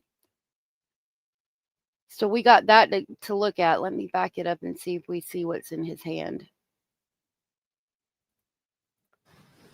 Lawrence, can I ask you a question? One of the neighbors told us on the scene that your parents were under the impression that you were going to take them on a trip. Did you Hold tell- on. No one else in your family ever suffered at your hand? No. Okay. Just wanted to check. Yeah. All right. Thank you, Lawrence. It's like a cloth. Lawrence, can I ask you a question? One of the neighbors told us on the scene that your parents were under the impression that you were going to take them on a trip. Did you tell them that you were going to take them on a trip before you killed them? No, but I asked my mother if she wanted to go with me for a ride to Grafton Park. We'd like to go there. I think they told people that they were possibly moving to Germany. That's what I said. Hey, Stephanie. You said that? Yeah. You said that to people, not your parents. Hey, Parabola. Right. So that was your, people that was people your, ask me where are my parents. I tell them because my mother's from Hold on. Grafton Park. We'd like to go there. I think they told people that they were possibly moving to Germany. That's what I said. You said that? Yeah. You said that to people, not your parents. Right. So that was your, people that was people your, ask me where are my parents. I tell them It could my be mother's his from car Germany, key. I can't tell. and, my father was born in Yugoslavia, and then after they could escape communism, they went to Germany, and then I think it's his car key. Parabola, I love that you put a little jack-o'-lantern in your name. I think it's his car key.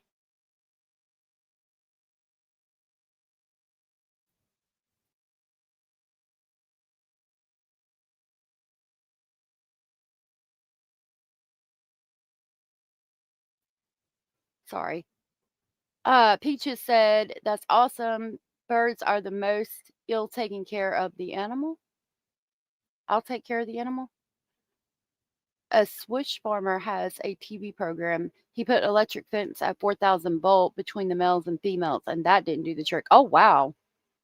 In the 50s, just moved 1,200 miles to give my dad care until he passed in 2022. I got him 2 years further than the doctor said. That's amazing, and that was so very sweet of you, Brenda. Yeah, exactly. That wasn't ever going to happen. It was an excuse, which proves that he knew it was wrong. All right, I'm going to read the article real quick about behind the scenes of that interview, and then we will go into the jailhouse interview. Yeah, okay, I've got it. Sorry. I was trying to make sure I had it. I think it's his car key.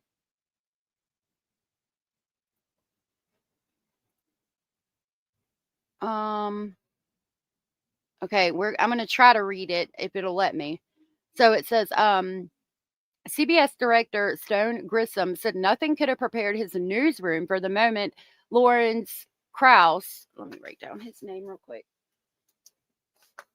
Lorenzkraus admitted on camera to a seasoned anchor and reporter Greg Floyd that he committed the homicide of his parents, a confession authorities had not yet received. Quote, it didn't feel like 32 minutes, unquote, Grissom said in the interview between Floyd and Kraus. Quote, I was like, wow, I couldn't stop listening either. Grissom, a former reporter and anchor at News 12 in New York City, joined CBS 6 in January of 2024. He said the dramatic interview began with a 2-page statement Kraus emailed the station and other news outlets that included a selfie photo and his phone number.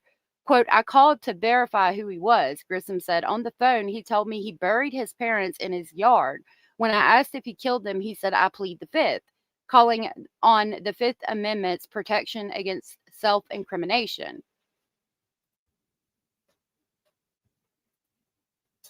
No doubt, Abraham. He couldn't even afford to pay attention, let alone a damn trip. Exactly. Okay, it continues, quote, if you kill both your parents, how are you out walking the streets? Grissom said he asked Kraus. He didn't really have an answer to that, as he didn't really have an answer to most of the questions he was asked, in my opinion. Grissom said he promised to post Kraus' statement on the CBS 6 website if Kraus agreed to come to the Balltown Road station for an interview. To his surprise, Kraus agreed and arrived within the hour. The station quickly set up a temporary interview area in the lobby, a controlled space that would keep Kraus from accessing the rest of the building. Quote, our building is big and secure. Every door requires a fob, Grissom said, but we're still inviting someone suspected of a double homicide into our station. Safety was a major concern. He personally frisked Kraus upon arrival to ensure he was unarmed. We didn't know if he was going to show up with an AK-47 or what. I feel a personal responsibility. I'm head of the newsroom, and I invited him. A plainclothes officer was also in the secured front lobby where the interview was conducted. Floyd had just 10 minutes to prepare, with nothing more than a quick conversation in which Grissom told Floyd what Kraus had said on the phone. Quote, what made the interview work is that there was no time to prepare. Who said the anchor, who has won 6 Emmys and is nominated for 11 more this year. Quote, I went in with no notes, so I was just reacting to what he was saying. The interview aired within an hour of being recorded and preempted the station's 6 p.m. newscast and its usual commercial slots. Kraus went far behind the contents of his written statement. He initially declined to say how he committed the homicide of his parents, Franz and Teresa Kraus, but under Floyd's persistent questioning, a masterclass in knowing when to push a subject and when to stay quiet, Kraus detailed how he killed his father with his bare hand before strangling his mother with a rope. It was after Floyd asked, quote, what did you do to your parents, that Kraus replied, I buried them in their property. In a back and forth, Floyd remained focused on eliciting a confession from Kraus, who wondered in his responses. Kraus said that he had to protect his Fifth Amendment rights, talked about his parents declining health, the family's grief over the loss of his younger sister, who died at age 14 from cancer, and explained that his parents didn't explicitly ask him to end their lives. Floyd got the response he was looking for after he asked, quote, when your parents died, did they know what was happening to them? That's when Kraus replied, oh yeah. The conversation continued. Floyd said, and they knew it was at your hand, and Kraus said, well, yeah, no one else's. As they talked, Floyd continued to push. You suffocated your parents, Kraus said, yeah. After several more painstaking minutes and pointed questioning, Floyd was able to tease out of Kraus what he had done. As if to put a capper on the bizarre episode, after the interview was over, Kraus shook Grissom's hand and the news director gave him a business card. Kraus was arrested in the parking lot minutes later, a scene captured on camera. He was charged Thursday night with 2 counts of second-degree homicide and 2 counts of concealment of a human corpse. On Friday morning in an Albany City court, County Assistant Public Defender Rebecca Sokol entered a not guilty plea on Kraus' behalf. He said nothing during the 5-minute appearance. Grissom said he believes Kraus did the interview as an attempt to unburden himself. That is my personal opinion, but it seemed like it was weighing on him. Once he admitted it, you could almost feel the relief in him, he said. Grissom credited his team for handling the breaking story as it unfolded. Wow. Okay. So let's go over here to the jailhouse interview. Hold on just a minute.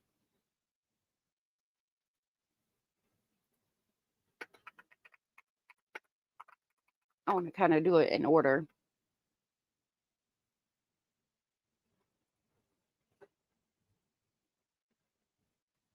We're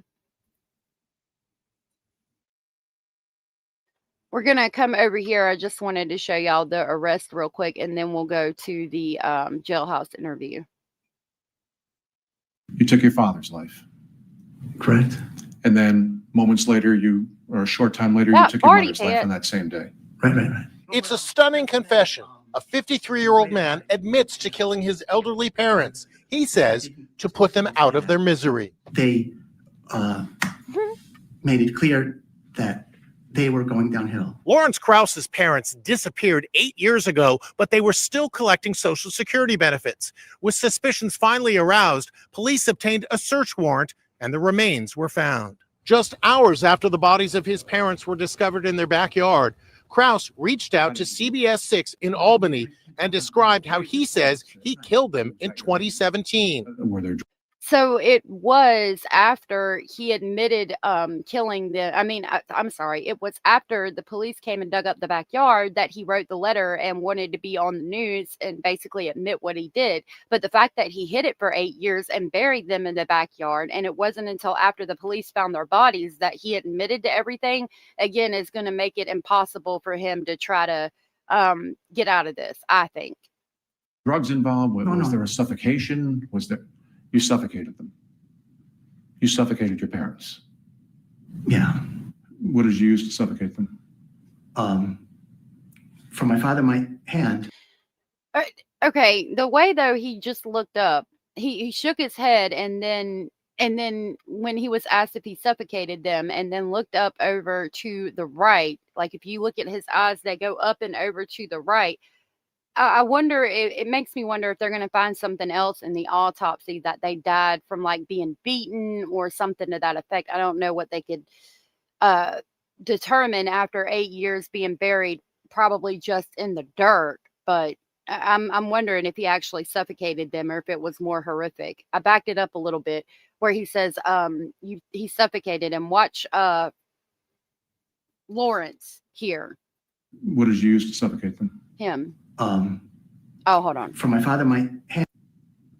You suffocated your parents. Were there drugs involved? Was Right there a here, sorry. suffocation? Was there? You suffocated. See, he said no drugs involved, and then he seems pretty sure about suffocation right here. You suffocated your parents. Yeah.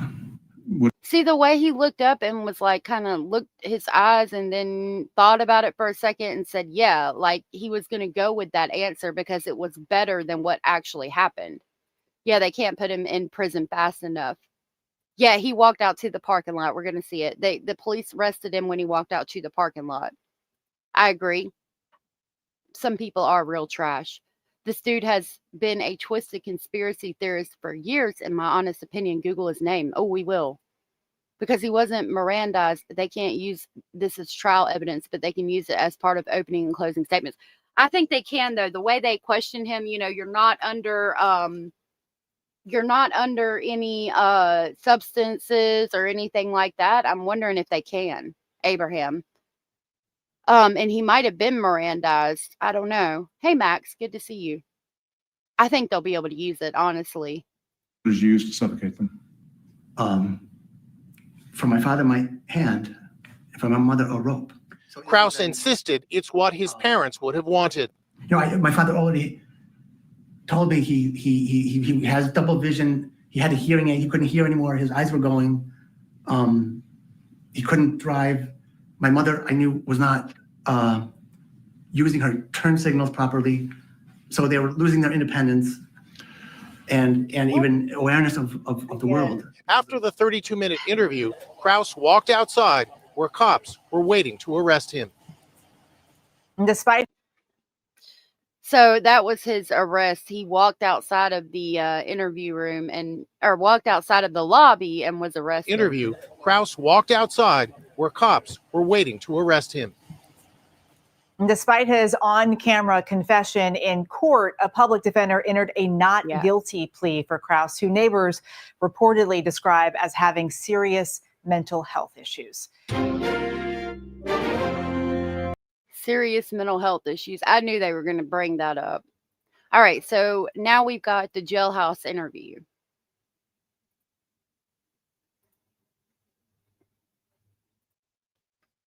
All right, it's titled Lorenz Kraus Speaks from Jail After Confession to His Parents' Homicide. And remember, when we read in the article, they said that a public defender was there, heard the questioning, and after about the 6th or 7th question said, all right, this interview's over. Flying for the very first time on the 8th. Oh, Peaches, it'll be okay. I've flown a couple of times. I've flown once, actually. And I might be flying again. That's why I said a couple. And it's not as scary as you might think. It's pretty safe. It's actually pretty comfortable most of the time, too. Like, I was so scared my first time, too. But it's really pretty, especially when you get up in the clouds. I'm sure you'll be fine. Hey, Wendy. I know you'll be good, and I'll keep you in my prayers. Wendy said this guy looks like Ben Franklin impersonator Jim hired for Pam's bridal shower in The Office. That might be where everybody's thinking that he looks like. Thank you for seeing us again, Lawrence. Since you told me yesterday that you killed your parents, do you feel a sense of relief today about that? Not any extra relief. No, not at all. The world knows what happened now? That doesn't... I mean, that does help, I think. I'm glad that people know about my statement. That's important to me. But I think people out there care about your parents and what happened to them. Yes. Can we just go through that again very quickly? That night that you decided to take their lives, Oh, those are good. that day, the day before, when did you know that was the time to do this? My father laid back and was ready. He knew. I just want to say a message that there's a legal defense type of thing, and then there's a political defense. And the most important law in this country is New York State ratification law, which says that the people have the power to reassume the powers of government whensoever it is necessary to their happiness. And one of my goals was to create a board of trustees for New York State. And to create that initial trustee, someone needs to know what to do. So I'm making the claim that I'm the initial trustee of the New York State Board of Trustees, and they would have prosecutorial immunity. And so I appeal to that as having prosecutorial immunity for this case. It's pretty much a certainty that's not going to happen. You also talked about wanting to be tried under German law. Well, ancient German law, yes. Is that still something you're looking for? I would ask for it. There's nothing wrong with asking. I mean, you never know if you'll get a yes. You can get a yes. And this country is unstable right now. You don't know what could break up. And I do think the country should break up into pieces to make it better for everyone, even the... That is interesting. I'm trying to look up some stuff and pull up his past. That's making me lean more towards there's some cognitive issue. So he ran for president in New Hampshire in 2020. Interesting. Don't forget the stomach relief on the plane. Yeah, but flying is good. It's fun. I liked it. Abraham said that could serve to prove that he was of clear mind. He can't claim being under the influence. The same was done in the Karen Reed trial. Her 48-hour interview was highlighted at opening and closing. Okay, so maybe not. We'll have to see. Thank you, Abraham, for the information. So unfortunately getting whatever tickets I can afford, but hopefully I can still see the window. Yeah, I think he's trying to do that sovereign citizen thing. So the only thing you have immunity from is hair growth and a bath. No doubt. The Washington Post suggested that. The court of public opinion seems to say that they're not happy with what they heard from you yesterday, that they think it was a cold-blooded crime. Do you understand people thinking that way? I'm glad you gave me that feedback. We all are getting old. We're all going to need help, and we're all going to have to decide how to deal with these kinds of problems. And with 40 million boomers getting into that stage of life, they need their options open, and their families need their options open. But who are you to decide, other than being their son? But is that decision up to you? Can you play God? You can do your duty to your parents as they give you feedback, information, etc. And so it's really not a decision of God. It's whether it's a matter of what kind of lives are you trying to give your parents under grave circumstances that will be coming. If somebody falls and then ends up in the hospital, they're in like a machine that will just process them along, and you will have no way to recapture control, to get control of your own life again. But they weren't in a hospital. They weren't hooked up to a machine. Right. Their lifeline was you, and you snuffed out their lives. You have to understand that the end was coming, and the world starts to go. You have to decide when your time is up. But did they decide, or did you decide? They were giving me hints to this effect. And a hint's enough? No. And we're going to talk about it because thank you, Cindy, for the information. That's how I got this interview. But right here, I just found this article, Lorenz Kraus, Dark Journey from Valedictorian to Confessed Homicider. Like, absolutely not. He's of sound mind. He's trying to act some type of way. If I had money, I'd bet on it. But we'll find out more when we read that article next. Enough to go and decide to take a life? It was. How do you feel better, Max? Information like a plea that this is the beginning of the end for them. But it was the end for them because you made it the end for them. Okay, I'll have to keep. I think. What can you tell us about your parents? What kind of people were they? Well, Your mother and your father. My father was more. What my mother said: do whatever you want as long as you do good in school. And so I sort of measured myself as what I'm doing good for school or not. And usually that kept me on track to being doing good in school.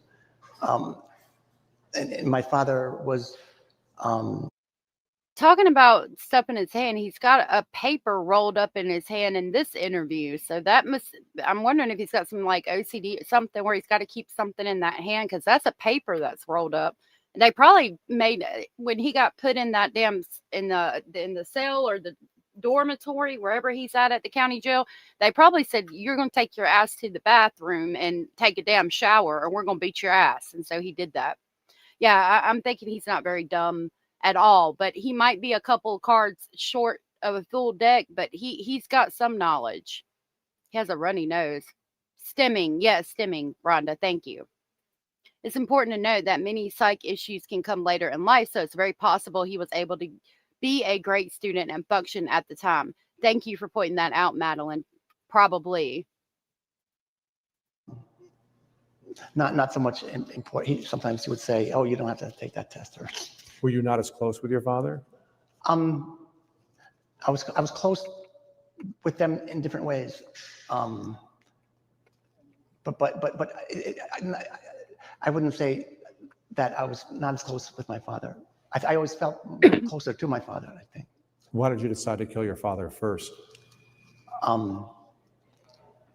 Yeah, I can't talk about that. I'll listen to the advice of the lawyer. After you took their lives, it's been 8 years. What have you been doing in those 8 years? Trying to make good on their lives by trying to, I tried to start a Vogue Saver philosophy, which never existed before. And I think it's very important to civilization to try to start a new civilization, to recultivate the German people, because after World War II, they were totally wiped out culturally by the United States. Everything was destroyed, and then they were basically Americanized. But I understood that His theories are something else, y'all. The German people were wiped out by the United States and Americanized or culturalized. The essence of German culture is woke teleology, which is a philosophical term. Don't you think your parents might have rather continued to live Philosophical as term. opposed to you helping German culture?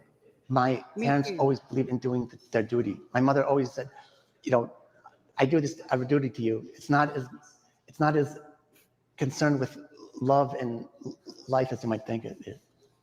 Was it a loving relationship you had with your parents? Not in a loving, I wouldn't characterize it as loving the way you might say it in America. It was harsh. It was harsh. Oh yeah. As a kid, it was very harsh. So was any of the decision to take their lives in retribution for that? No. That the fact that you had a harsh upbringing? No. Okay. Sorry. There's the public defender saying we're done. When he asked specifically, did you take their lives because you had a harsh upbringing? Lovely Bones said, did he say what lie he came up with when others asked where his parents were? And yeah, the lie was that they were in Germany. Like what is going on with this need to go back to Germany? I'll back that up a little bit. Probably about right here. Listen to this last part right before the public defender says, we're done. You're not talking to him anymore.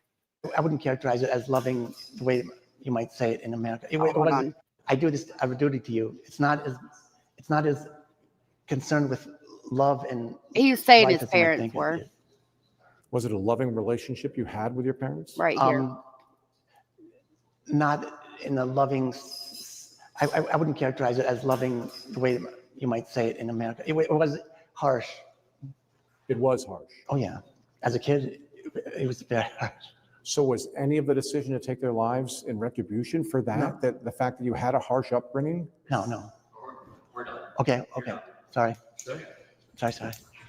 All right. Thank you. So, I mean, to be honest, like for his constitutional rights, that probably was the right time to end that interview. It's pretty interesting. Yeah, he could have moved out. Oh yeah, yeah. You think he's faking it? I do too, to some extent. We're gonna find out more. He keeps saying harsh as if he had some things happening during childhood that skewed his thinking. I'm wondering that myself. Anchovy Fish said Germany's doing just fine without you, boy. Thanks. Trying so hard to justify it, right? Yep. And if he'd admitted what happened, he wouldn't have got their checks. Still can't get past how pleased he seems with himself. He was smiling and yeah, seemed very pleased with himself. It's disturbing to say the least. Many of America's early immigrants were German. Maybe they were from Germany. I think his dad was from Yugoslavia and his mother was from Germany, and they both came over in the 40s or 50s. So they were, but I don't know it's just interesting to me that he kept referencing Germany a lot and going back basically.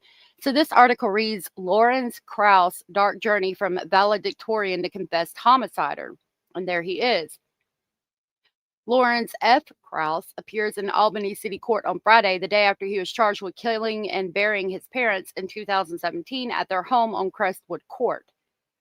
Lorenz Kraus, the 53-year-old man who was charged with homicide after telling a television news anchor he committed the homicide and buried his parents in their backyard, pled not guilty at his arraignment Friday morning.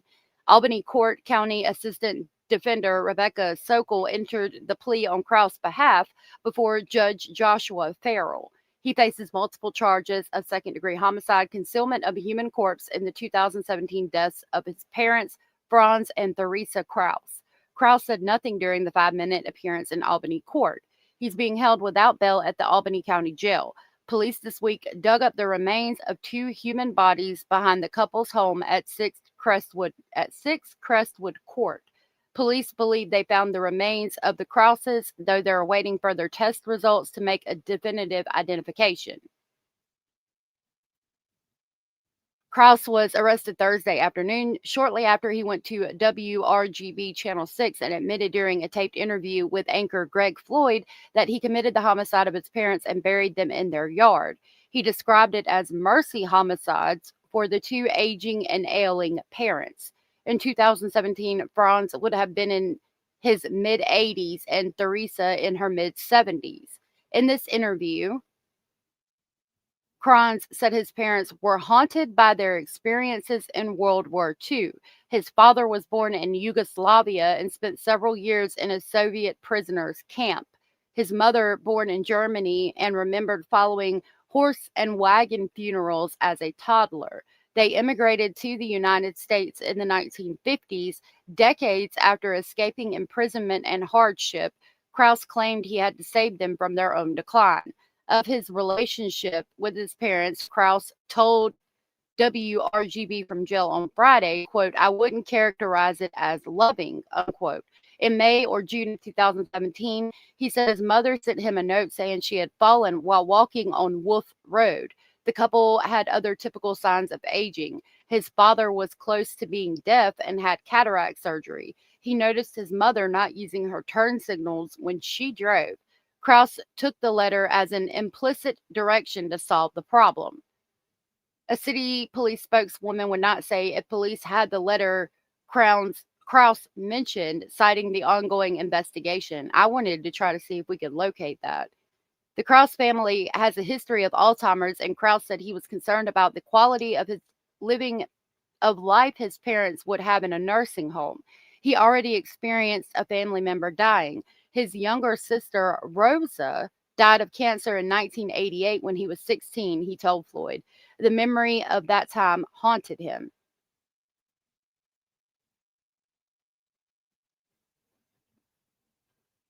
What'd you say?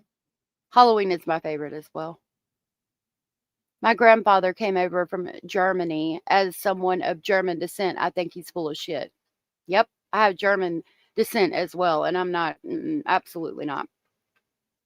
Kraus attempted to rationalize his decision to commit the homicide of his parents, noting that millions of Americans are aging and would soon face the same limitations his parents did. He argued it was a societal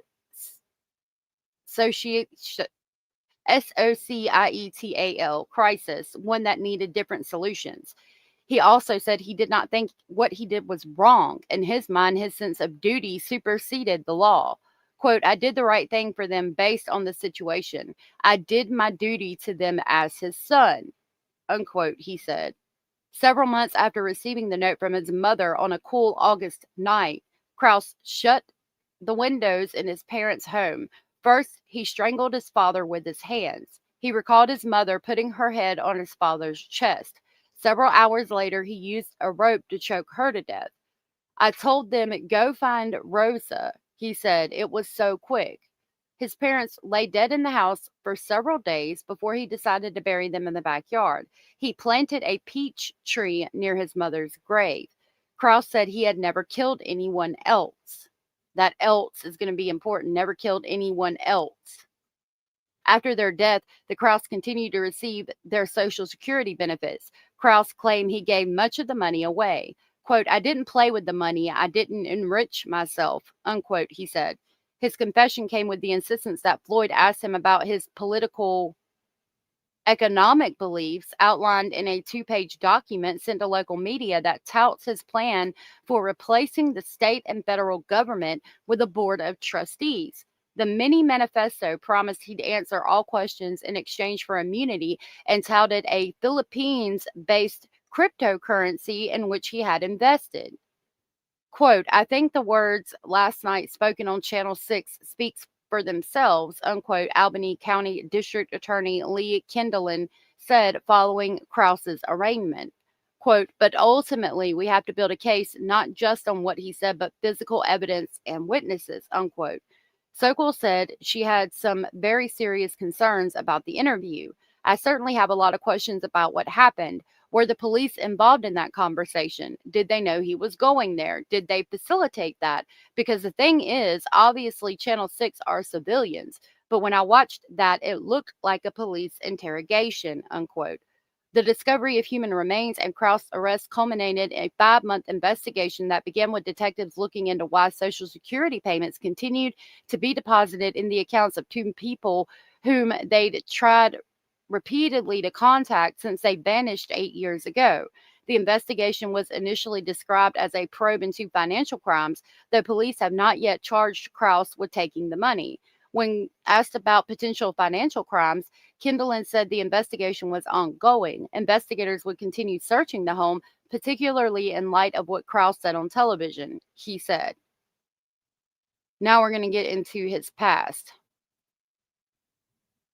Yeah, that is a while. From 2017 to 2025, that's a long time.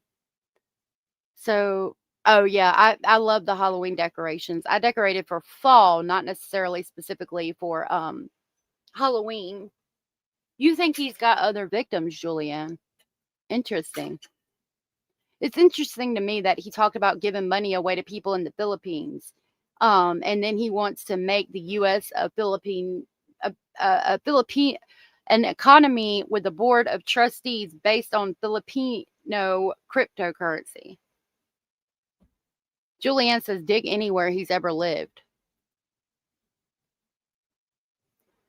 Oof. Social Security fraud for over 8 years. That is a lot of time in jail. It most certainly is.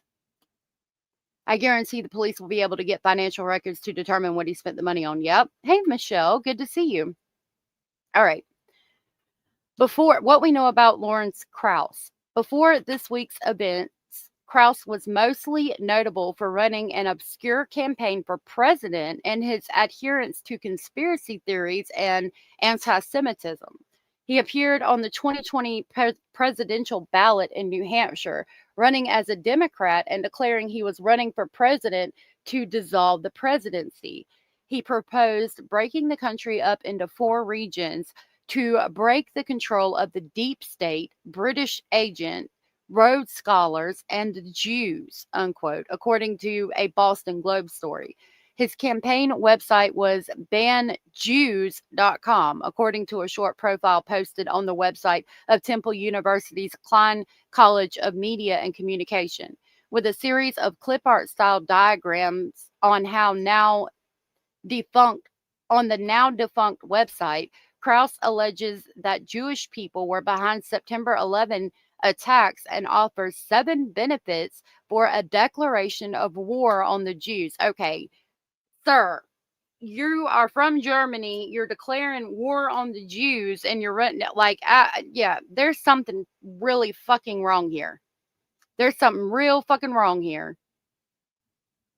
Hey, Parabola, welcome back. Thank you, Michelle. I appreciate it.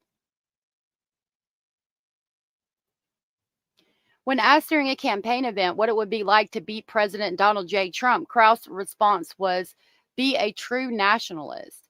Kraus' social media posts are rife with anti-Semitism. He often posted links on his Facebook page from the Daily Stormer, an American neo-Nazi commentary and message board.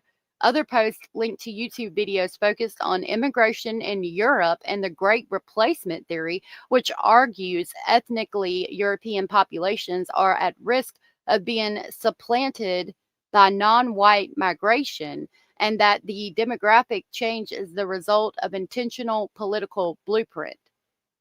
When asked about Kraus writing an online post, Sokol said it would have to be determined if such musings would even be admissible in court.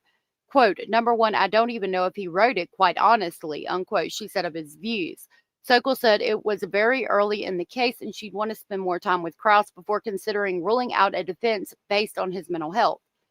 Kraus' home life at an apartment complex near Hosick Street in Troy, where neighbors said he lived alone until moving sometime in the last year, appears to have been much quieter. Neighbors said they went out of their way to avoid Kraus, who they say had an off-put bearing and weird vibes.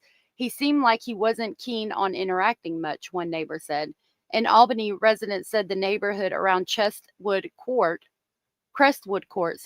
where Kraus' parents lived, is quiet. The couple often went out walking. Betty Bergen, 89, would occasionally talk to Franz and Theresa while taking a walk herself. Quote, the last time I saw them, they said they were going away, unquote, she said. Quote, they disappeared the very next day, unquote. The front yard was kept immaculate in the years after the Krauses disappeared. Chris Grill, 59, said he often saw someone at their property mowing, presumably Lorenz. It's better kept than my yard, actually, Bergen said. While they couldn't see the backyard, they'd heard from other neighbors that it had become overgrown. Parked in the driveway is a silver sedan without plates. Grill said neighbors started to park behind it to ensure the house wasn't targeted for break-ins. Quote, it has not moved since I've been there, unquote, said Grill, who moved to Crestwood Court in 2017. Yeah, this is insane. Oh, well, happy birthday to her as well. He's German and he's posting anti-Semitic shit and all that. Like, yeah, this is fucked. Kraus has roots in the capital region dating to his adolescence at Albany High School. Siena University confirmed he graduated from the college in 1994, and Times Union's records show he majored in political science and was named valedictorian. Y'all, he was named valedictorian at a fucking college. Rensselaer Polytechnic Institute confirmed he graduated with a master's degree in business administration in 2009, and he lived by himself in an apartment complex. He's definitely of right mind. And yeah, I think a lot of that is going to put a dent in his political career. All of this. It's unclear how Kraus supported himself in the years since. In one YouTube video from 2016, Kraus mentions losing a job as a window salesman because he was uncomfortable talking to people and using high-pressure sales tactics. In a 2017 LinkedIn post, Kraus also proposed an Alpine Union, which would stretch across Northern Europe and the Northern United States, a desire that draws heavily on neo-Nazi ideas for a transcontinental white ethno-state. His conspiracy-driven online presence makes clear his hatred of the British, the Council on Foreign Relations, Freemasons, and Jewish people. Kraus took aim at all of those groups across 5 years of incendiary posts and neo-Nazi blog. His hatred of Jewish people and admiration for Nazi Germany were intense. I motherfucking bet. Kraus' writings had a title which included Roadmap to Adolf Rehabilitation and Happy Birthday Angel, Hitler. Yeah, not political science. Y'all, I am over here like, what in the fuck knuckles is this? how did he graduate from college as a valedictorian with a master's in fucking business science and political science? Or a master's degree in business administration and majoring in political science? Kraus also had an abiding obsession with alternative currencies, though in his post on LinkedIn, he expressed a dislike of Bitcoin. His profile on the networking site lists him as the founder of a digital asset company based in the Philippines. In a May 10th, 2016 video, which he describes as a secret message to Donald Trump, Lorenz proposes issuing a new form of the dollar that would decay in value by 1 cent per year in order to pay off the national debt immediately. At the end of the video, he offers his services to Trump, who was a then candidate for president. He invites new voices and visions in the fold. Kraus says, "Here I am." Let me see.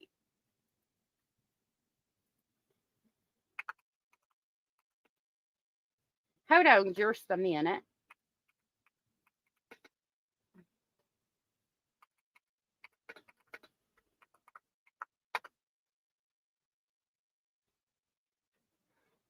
I wanted to see real quick if we could find the note. They said they agreed to put it up on their site, but I'm wondering if the police would not let him do it.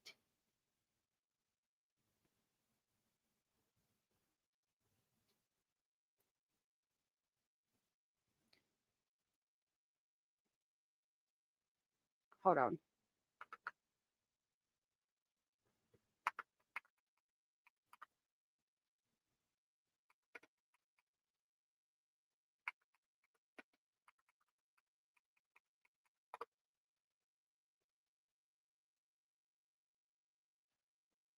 All we have are these two articles from them, which just talk about his TV interview. I think that's it. All right, I'm going to go back over here and we're going to see if we can find his YouTube channel.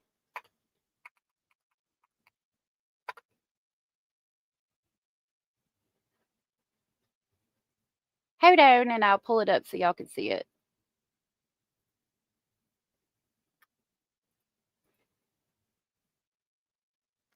I haven't found the YouTube channel yet, but I'm sure it's on here somewhere. That's just talking about the confession.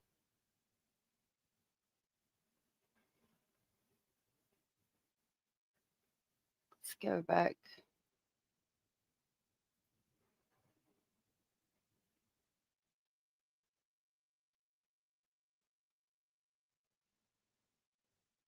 Damn. I'd like to know what the name of his YouTube channel is.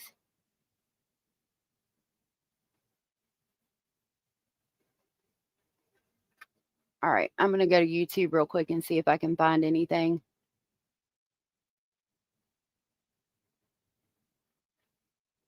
Hold on just a minute. Sorry, y'all. I'm just interested. We're gonna deep dive this in real time.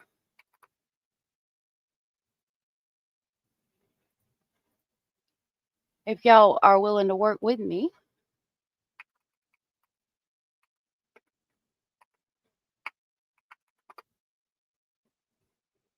All right, let me pull it up. Hey, Linda. Good to see you.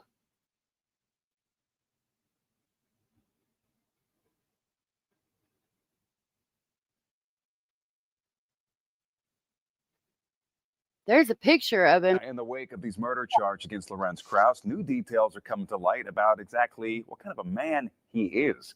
Zach Richter joins us now in the studio for a profile on Kraus. And Zach, he actually was politically involved. Is that true? Steve, that's right. He was actually listed as a political candidate from a New Hampshire website. Lorenz Kraus graduated from RPI back in 2009, earning an MBA. We've also now learned he was married, according to the arrest report here from Albany Police. Oh, shit. Documents say Kraus's residence was the scene of the crime. That's 6 Crestwood Court in Albany. Kraus also writes on his LinkedIn page that he went to Albany High School and Siena College, earning a 4.0 GPA at Siena, graduating with a Bachelor of Arts in Political Science in Government. He also posted a string of political posts on his Facebook page and posts against Jewish people and for Hitler. Neighbors say the family was German and says they used to see Franz and Teresa Kraus always walk around the neighborhood, but then one day they were gone. We spoke to neighbors about this earlier in the week. That's Franz and Teresa were walking. The last time they were walked, and I was outside, and we talked briefly, and he said that they're going away, but we'll see you back when we come back. And the next day, it seemed to me, the next day they were gone. Now that is, and that's why they were asking him, did they did he tell his parents he was taking them away? And that's going to prove premeditation if they thought they were leaving. He was taking them to Germany or something, and then he didn't. And they might have believed him because he evidently had a wife. He got into Rensselaer, which Linda is telling us is a very hard college to get in. This is concerning. I did just find his Facebook page. Jada said, make asylum asylum's great again. This guy is more than a few fries short of a Happy Meal. But at one point, he wasn't, y'all. I agree, but at one There's been point the he general wasn't. consensus from neighbors here that Franz and Teresia, Lorenz's parents, just disappeared 8 years ago, which is when these horrific crimes are alleged to have happened. Steve? Oh, sorry. I didn't mean to do that. All right.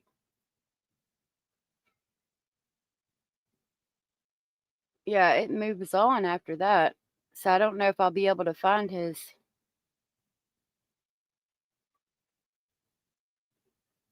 I don't know what his YouTube channel is named.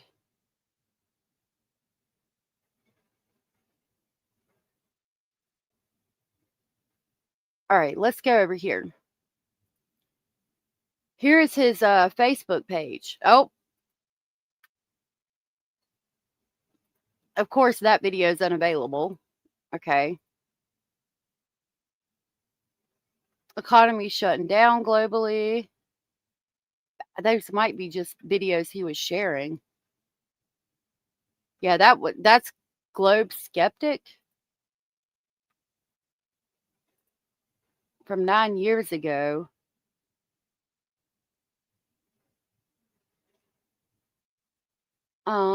I don't think that's him. I think that's just stuff he was sharing. I was in Ferrer Park and noticed 2 downed trees and a path between 2 golf greens near dusk and kept walking down the path when a large tree was rocking back and forth. I don't think a man or several men could do that. I didn't hear machines or men talking. I got out of there fast. Could a bear do that? I don't think so. What the hell could? Left Media claims that if you look a RAPIST, if you lock one out of your house, the person wins and you'll make more of those people. Common sense teaches you win when the RAPIST is locked out. Deterrence and vigilant works.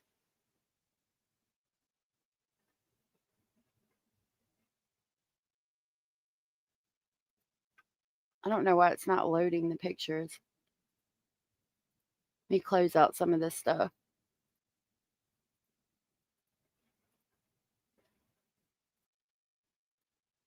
Okay. I'm thinking he moved some of this stuff away.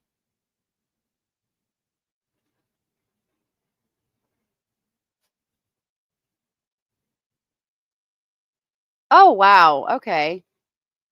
Table Talk book. A very interesting series of thoughts behind the scenes.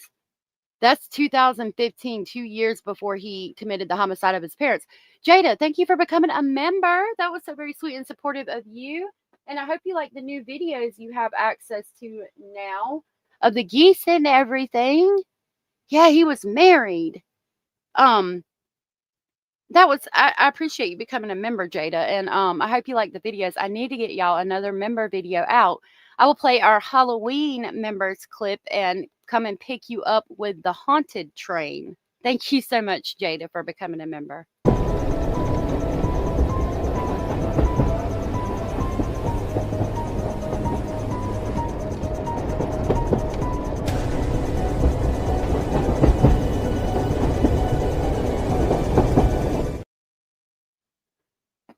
That is our Halloween haunted train. Y'all have to let me know if you like it or not.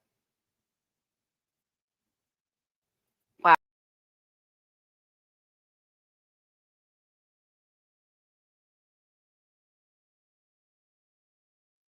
Look, I'm not even old enough to be looking at this stuff. The universe said, yeet. Get that shit off your page. Well, what the hell? How to be successful on the internet? World's first manned flight with an electric multicopter.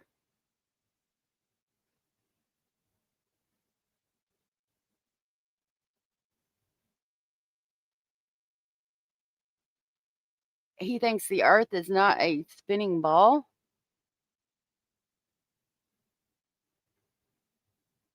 Marketing is everything.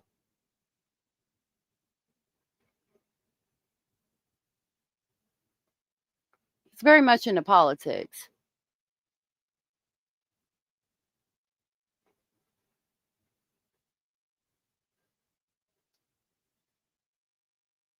All right, what can we find out about him? No relationship to show. Life events. No events to show. No details. No relationship. No family. Lived in Troy and Newark. He didn't put anything in.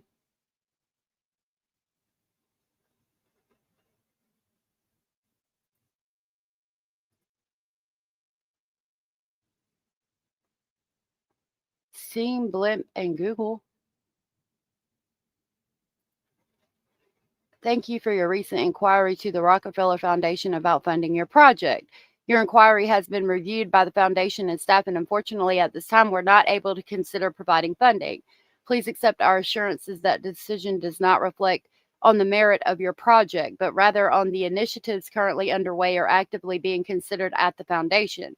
We urge you to keep abreast of our current work by visiting What We Do page at rockefellerfoundation.org. In addition, you will also find a set of links on our website here to internationally recognized organizations that may inform your search for project support some elsewhere.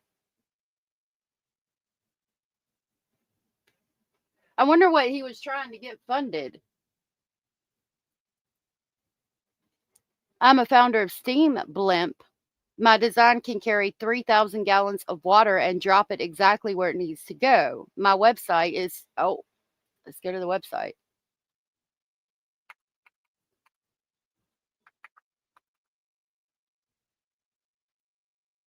What is it? HTTP steamblimp.com.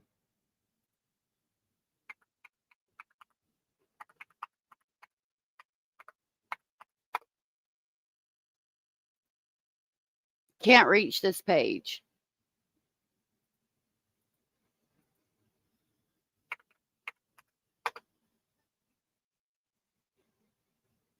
It's not secure. I'd love to put out the West Forest fire before more people die. If people would like to raise money to build the first one, they can visit my website to learn more. Don't we have things like steam blimps now? All right, I'm going to go on and move on from all of that now, but like, that's real interesting. Makes you wonder how many lunatics are roaming around in society. Very scary time. Yeah. He was a decent looking man until his hair and forehead failed him. No doubt. The crazy, something happened and he had a significant cognitive decline. I'm going to remind y'all to hit the thumbs up. Twinkle, twinkle, baby. Twinkle, twinkle, baby. Come on, players, stop hating. Stop hating. Start participating. Start participating, Star. Come on, twinkle, twinkle, baby. Twinkle, twinkle. Twinkle, twinkle, baby. All right. So we're going to move on now to some other things that I have. I lost all of my tabs from earlier, but we got some things to talk about. I did want to talk to y'all real quick, and we had spoke about it earlier briefly. There is new information out on Diddy the Diddler. Jack the Ripper was a dandy, well dressed but deadly. What flipped the switch? I don't know. That's what I was trying to figure out. What flipped the switch? Yeah, he hadn't even built it yet, but I think we have things like that drop all of the water. So, prosecutors are seeking an 11-year prison sentence for Sean Diddy Combs. Federal prosecutors say Diddy Combs should face more than 11 years in prison, arguing he deserves a steep sentence for physically and mentally abusing his girlfriends and employees for years. In a 161-page filing, prosecutors urged Judge Aaron Sermanian to reject Combs' reject Combs' request for a sentence of 14 months, essentially time served, because they argue he hasn't shown any remorse and instead has sought to blame the victims in the case.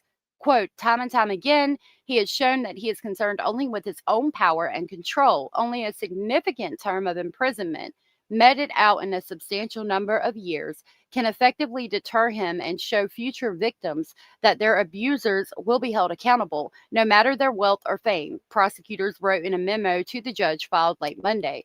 They are also seeking the maximum fine allowed of $500,000. The U.S. Probation Department has recommended a sentence ranging from between 5 and 7 years in prison. Combs is scheduled to be sentenced on Friday. Prosecutors submitted letters from Cassie Ventura, her parents, and former employees who urged the judge to consider the victims, some of who fear retribution. Combs' former girlfriend, who testified under the pseudonym Jane, did not submit a letter to the judge. Combs was convicted in July of 2 counts of transportation to engage in prostitution, which carry a maximum sentence of 10 years on each count. The jury acquitted him of racketeering, conspiracy, and sex trafficking charges for allegedly forcing his girlfriends to have sex with paid male escorts at drug-fueled nights called freak-offs or hotel nights. In her letter to the judge, Ventura said she doesn't believe Combs is a changed man. Quote, I know that he was to me the manipulator, the aggressor, the abuser, the trafficker is who he is as a human. He has no interest in changing or becoming better. He will always be the same cruel, power-hungry, manipulative man that he is, she wrote to the judge. Ventura said she moved her family away from New York out of fear of Combs.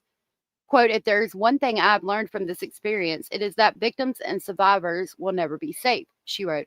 I hope that your decision considers the truths at hand that the jury failed to see, unquote. Combs' lawyers have argued the judge shouldn't consider any evidence related to the charges he was acquitted of, including testimony about his alleged coercion of the victims.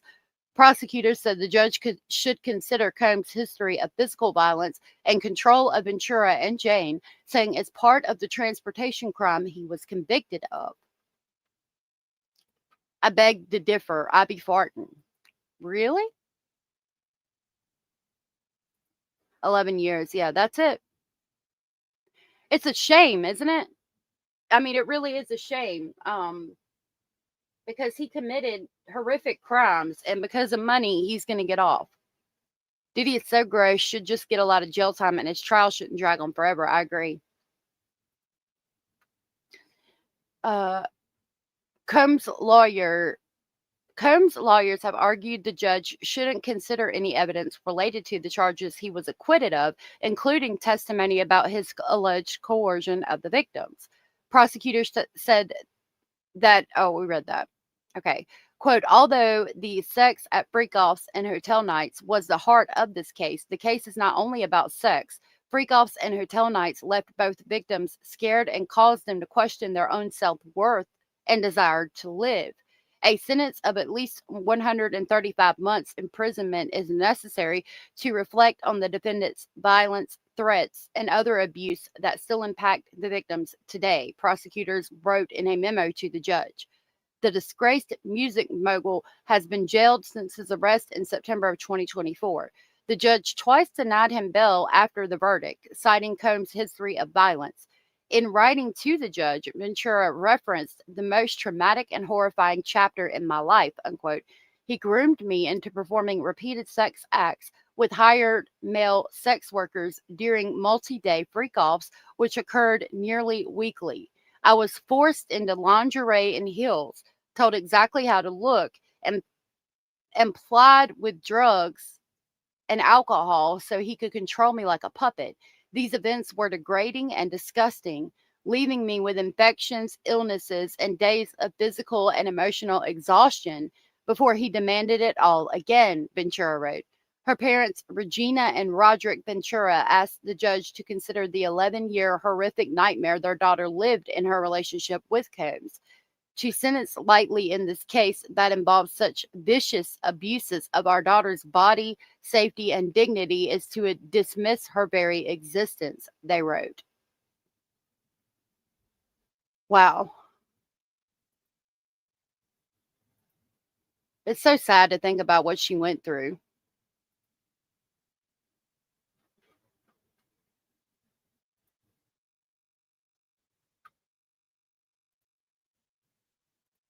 Could you imagine? Yeah, that's true.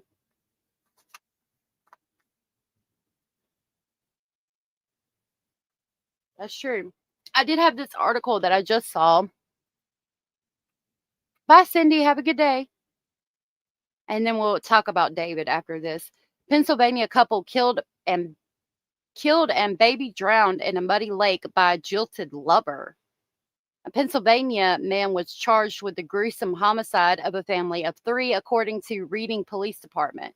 Berks County District Attorney Adams announced at a press conference on Monday that 61-year-old Jose Luis Rodriguez was being charged with 2 additional counts of first-degree homicide in connections with the deaths of Geraldina Pugero Monsibo, 30, and her 1-year-old son, Jaden. That's so sad. Police had previously charged Rodriguez with the homicide of her husband, 33-year-old Junior Cabero Colon, on September 19th. Adams confirmed at the press conference that the mother and baby were allegedly killed before the father was. Cabero Colon was found deceased on September 13th of a gunshot wound to the head near Bayer Park in Reading. According to a criminal complaint reviewed by Law and Crime, Rodriguez allegedly admitted to executing them by shooting her in the head and then dumping her body because she did not want to leave her husband. The mother and son were discovered in separate locations outside of Reading, Pennsylvania on September 19th and 20th, respectively. According to the criminal complaint, she was seen getting into a white Nissan Quest registered to Rodriguez around 8:30 p.m. on September 12th. She was carrying Jaden in her arms when she got in the backseat of the car. Police tracked their cell phone movements, which revealed both Rodriguez and her were parked at a location on East Holler Lane, where Rodriguez allegedly told police he planned to commit her homicide. Rodriguez told police that he and her were in an intimate relationship and that he was giving her money and paying towards her rent. When she purportedly told Rodriguez that she did not want to leave her husband, he said he became infuriated because she was constantly taking his money. Police said that Rodriguez shot her in the back of the head and drove to another location to dump her body. He then allegedly drove Jaden down the street and threw the baby in the lake. He confirmed to police that Jaden was alive when he threw him face down in the muddy water. An autopsy reports that mud was present in Jaden's lungs, indicating he was alive during the submersion. Jesus. Jesus Christ.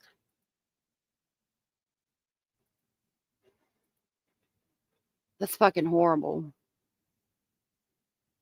Rodriguez told police he decided not to bring the baby to the hospital because he was scared of getting caught. He also directed officers to the alleged homicide weapon, a 9mm handgun, which he hid underneath a homeowner's porch. The 9mm handgun was reported as lost in shipping by UPS in June. During Monday's press conference, Adams confirmed that the mother and baby were allegedly homicided before the father was. She was found dead on September 13th of a gunshot wound to the head near Bear Park in Reading. Rodriguez is currently being held without bond. His charges include 3 counts of first-degree homicide, 3 counts of third-degree homicide, 2 counts of abuse of a corpse, 2 counts of possession of an instrument of crime, tampering with evidence, and carrying a firearm without a license. He is scheduled to appear in court on October 3rd. A GoFundMe page was created to raise money to return the family's bodies to their homeland, the Dominican Republic. According to the fundraiser description, the couple, who also shared 3 other children, ages 10, 8, and 13. God. With broken hearts, we share the most painful tragedy our family has faced. Our mission is twofold. One, repatriate the bodies of Geraldine Jr. and Jaden to the Dominican Republic for a dignified burial, and two, provide support for the 3 children, especially their education and daily needs. God Almighty. That's so horrible.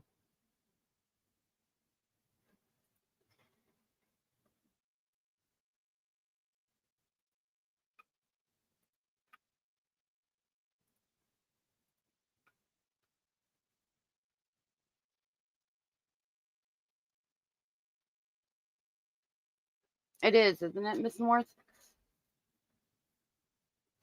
All right, now we're going to talk about David for a few minutes.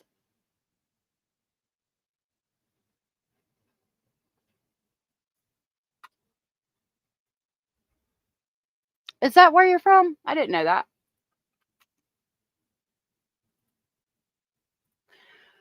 So, the body of the missing teen, Celeste Rivas, found in David's Tesla, likely dead for several weeks, said the police. And this is going to be important. Celeste Rivas Hernandez was first reported missing at age 13, found decomposing in the trunk of Singer's car in LA.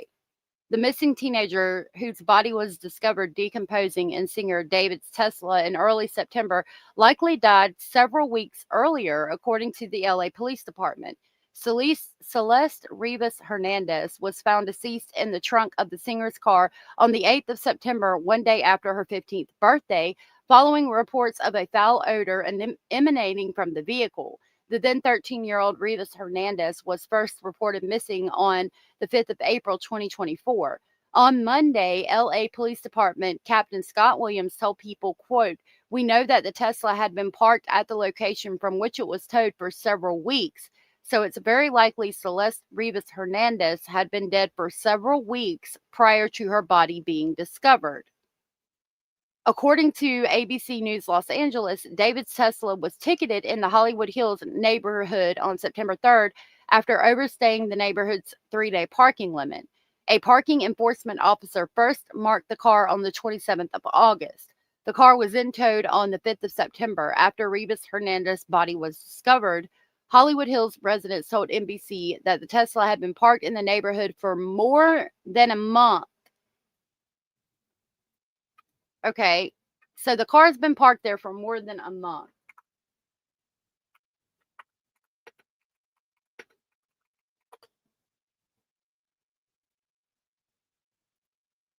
Now we're going to go over here real quick and talk.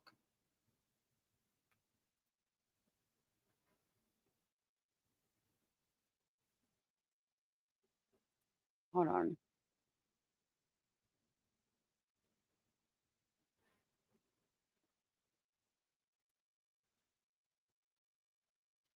Let me go back.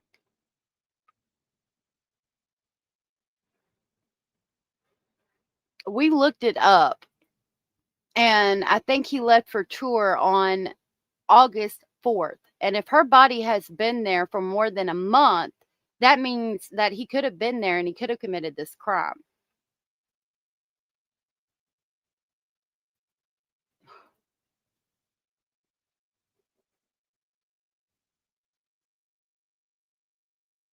Okay.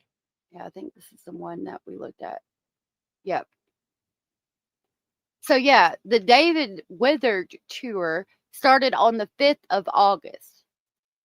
Okay. And if her body was found September 8th and has been in that area, like this says, for more than a month, that means that David was not on tour yet when she died, which is not good. That means that David might not be getting framed. And David might have committed this homicide.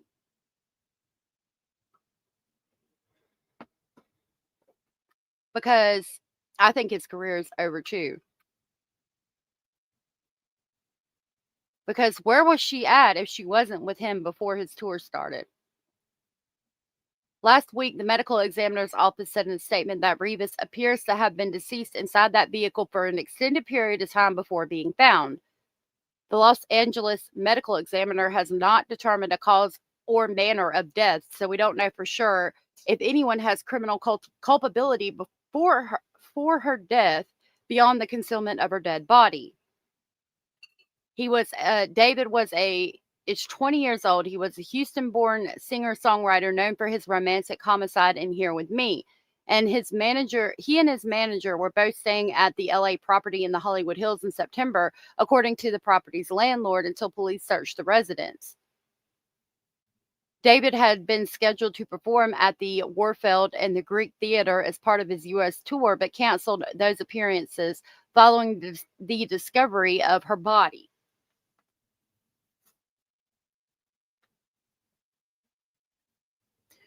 But y'all, she was in that trunk for more than a month, and his tour didn't start until August 5th.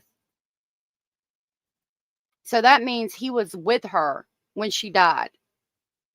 And probably, that means that he was at his house or in the area and probably using his vehicle on a daily basis when she was put in that trunk.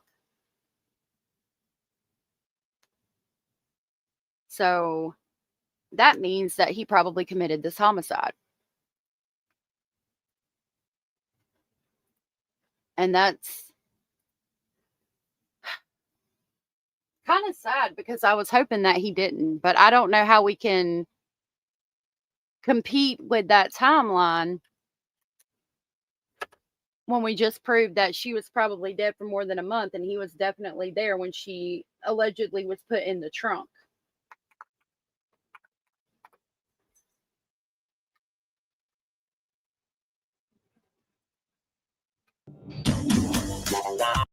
Now we're going to go over here to what it says, a major case update from TMZ real quick.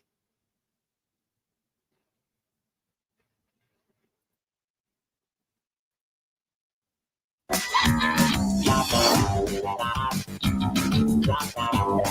think an accidental OD.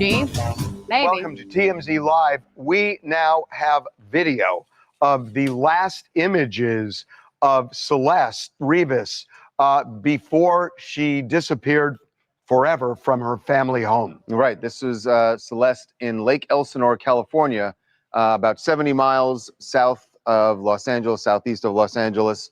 And we've told you that she ran away multiple times in early 2024.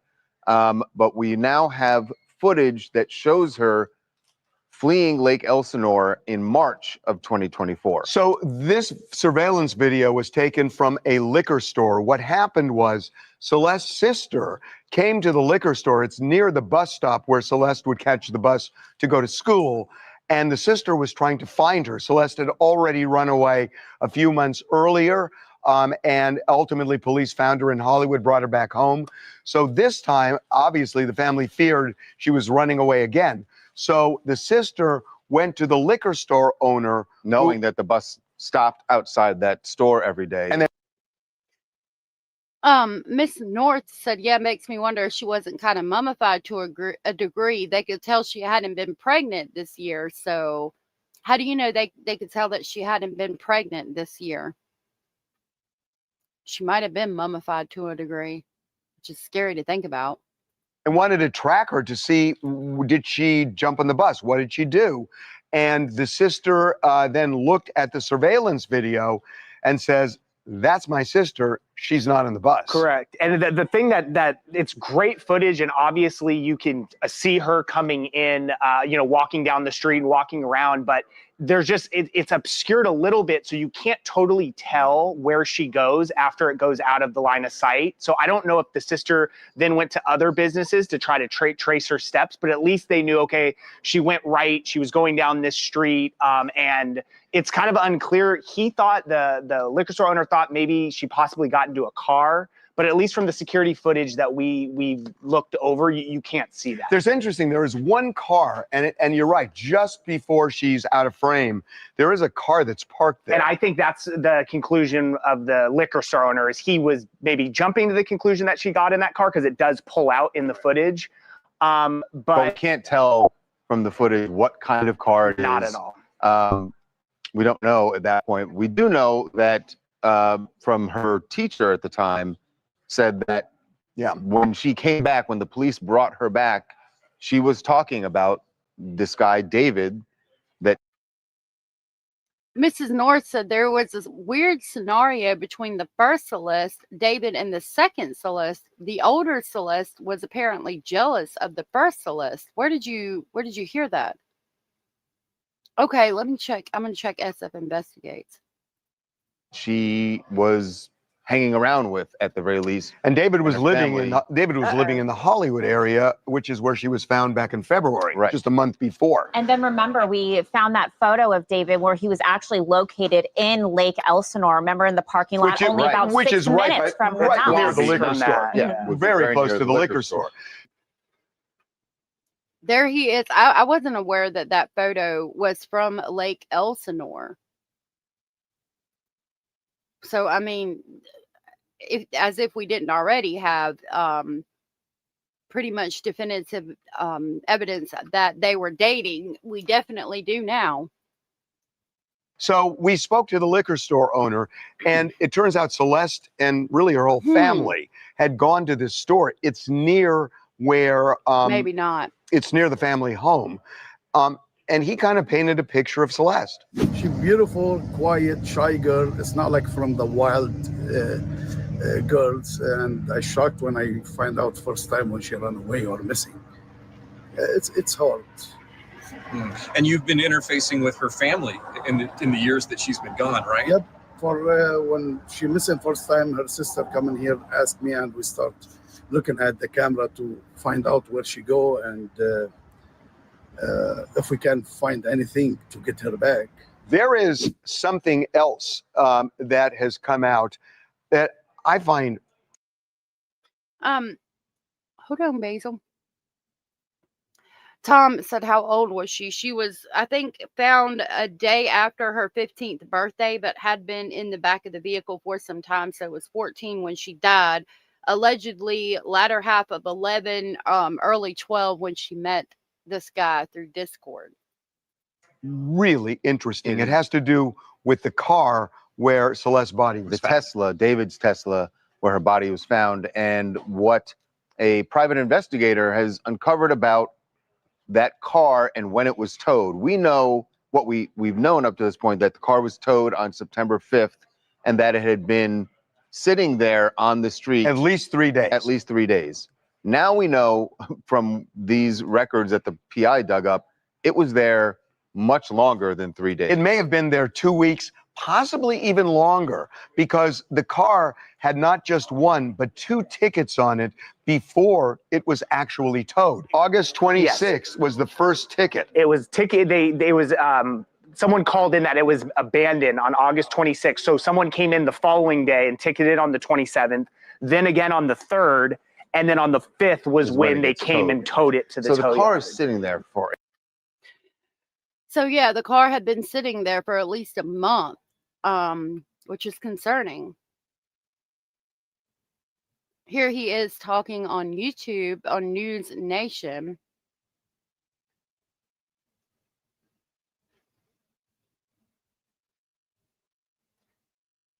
There was no email letter sent to Josh's camp. Okay, so let's see what happened on Banfield. It's been 3 weeks to the day since the body of a teenage runaway was found in the trunk of an impounded car owned by a prominent young singer who happened to be her boyfriend. It has been assumed and sleuthed and now officially confirmed by police that the body had been in that trunk for several weeks before that. But now police are also saying that until and unless they determine how Celeste Rivas Hernandez actually died, they will not know whether she's a homicide victim or an accident victim, or maybe even took her own life. In a statement to News Nation, the LAPD captain overseeing the investigation said the following, quote, "It remains unclear whether there is any criminal culpability beyond the concealment of her body." Wow. Which is all the more interesting when you remember the LA police chief indicated that this was a homicide, like last week. this was a homicide investigation. He did it in a TV interview. Keep in mind also that the medical examiner doesn't even have Celeste's remains anymore. Those were given back to her family also last week. My next guest is a private investigator specializing in missing persons who's been looking into the mystery of Celeste's death. Steve Fisher, welcome back to the show. Let's just dig right into that. Last week, we've got the chief of police, Jim McDonnell, saying, whenever you investigate a homicide, you look at all the associated issues as well. And that's something they'd certainly be looking at when asked about this case. That Thank you, Jill. I picked up. There he was talking about a homicide. Thank and you. The associated to issues. the person who sent me that. Now we're hearing from his LAPD captain. Teenage It remains runaway. unclear whether there's any criminal culpability beyond the concealment of her body. That's interesting to me. So they're saying, I think that they're going to end up saying that she overdosed or took her own life or something to that effect. And I'm wondering if if we want to talk conspiracy, if they're being paid off or if something like that genuinely happened, because again, he's not been named a person of suspect, but he should at least be charged with the concealment of her body, even if he genuinely had nothing to do with it. Khaleesa said, I hate how she's described as a teenage runaway and he's a prominent musician. Right. Yeah, everybody keeps saying decapitated, but I don't know that that's been confirmed. Oh, yeah, I wanted to talk about that. She was last seen on April 5th of 2024, yet was in the video of September 8th of 2024. Her family knew where she was. Yep. How can it not be a homicide? Good question. That's what I'm saying. They won't say that, like, it. That's the part that's not making sense. And I don't think the police department has confirmed that she was decapitated. That might not be true because it doesn't make sense. Well, that would be the concealment of the body. How does this square with you? Is this a misstatement? Are they, one hand's not talking to the other? Well, two wildly different statements, right? I think that maybe what the chief was saying is that all these, cases when you got a deceased body, that's not an obvious the reason why it is investigated as a homicide, and then it can be determined later not to be. But the statement about if there's any criminal culpability, maybe just the concealment of the body, that's a misdemeanor in California. That's something that has a $1,000 fine and $1,000 to $10,000 fine and up to a year in jail. But somebody without a record will get probation. We're talking about. So again, with it being unclear that anybody caused her death, we gotta wonder what the cause of death was. I hope that the phone records can clear some things up too. Yeah, Heathen, I pulled up several articles on the dismemberment, like everybody's saying she's been dismembered. And it's been in news articles, but I don't have anything from the police specifically saying that she's been dismembered. And again, how are you not charging someone with homicide or something when she is decapitated? That was something that came out in the very beginning. You can't just say concealment of a body if she was decapitated. I don't think. Yeah, she didn't put herself. Well, I mean, again, that would go back to the concealment of a body. Like maybe he would get a concealment of a body charge. But again, if she's decapitated, that seems like a different charge. Yeah, they're saying it was maybe an accidental death, but it was definitely concealed. Exactly, Peaches. A minimal charge considering what we were thinking. And, I was really, really, really disappointed to see that there wasn't any mention when they talked about the criminal culpability of any harboring, trafficking, sex crimes against an 11 to 14-year-old girl.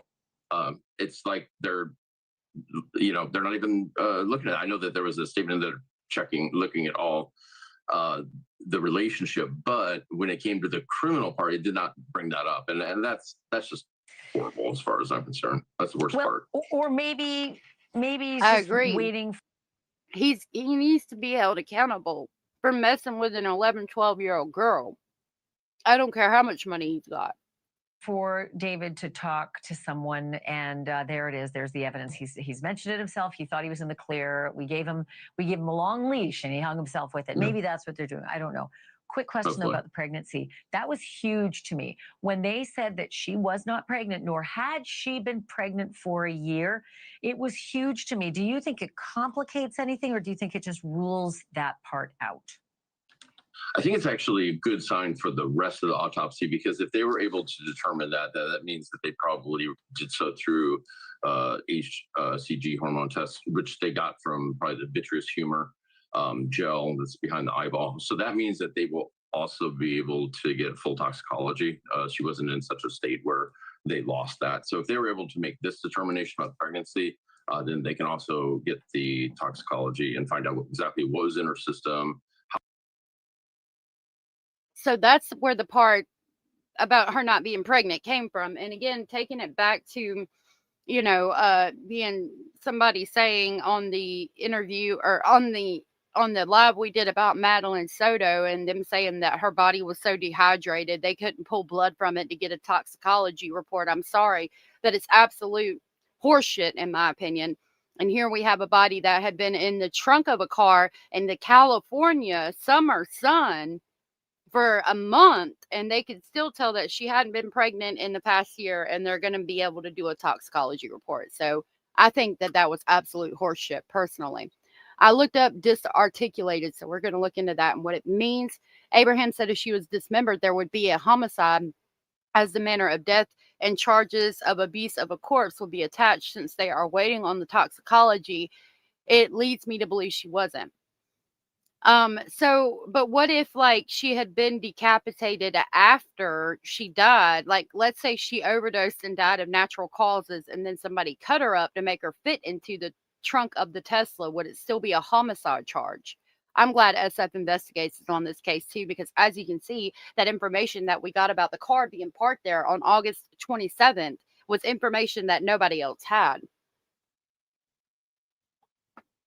Well, Tom, I mean, you want to, and we're going to talk about the parents. I did pull up that article or the video where she's arguing with the neighbors, but the parents reported her missing. The parents had her brought back from the Hollywood Hills home like 3 different times, and she kept leaving.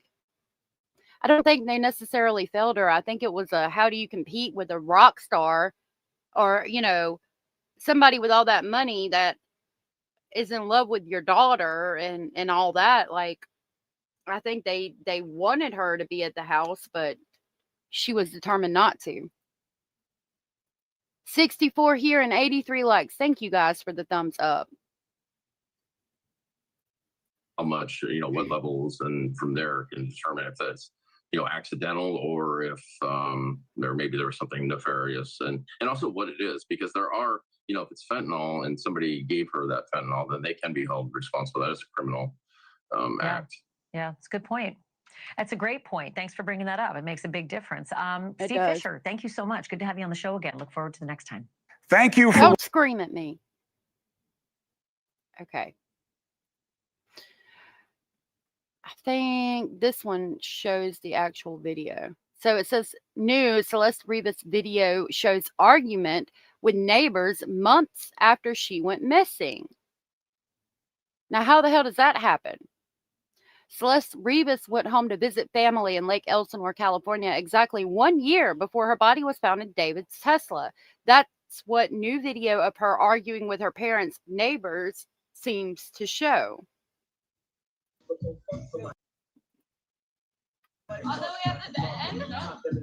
Right there. I'll tell you where that. See that door right there? Number 2, not that. Number 2 right there.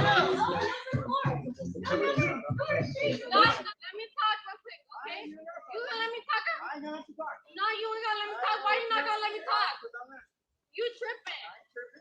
Nah, you tripping. How about you ain't tripping? You gonna let a woman talk? All right, I'm not gonna let your woman talk. I see over here.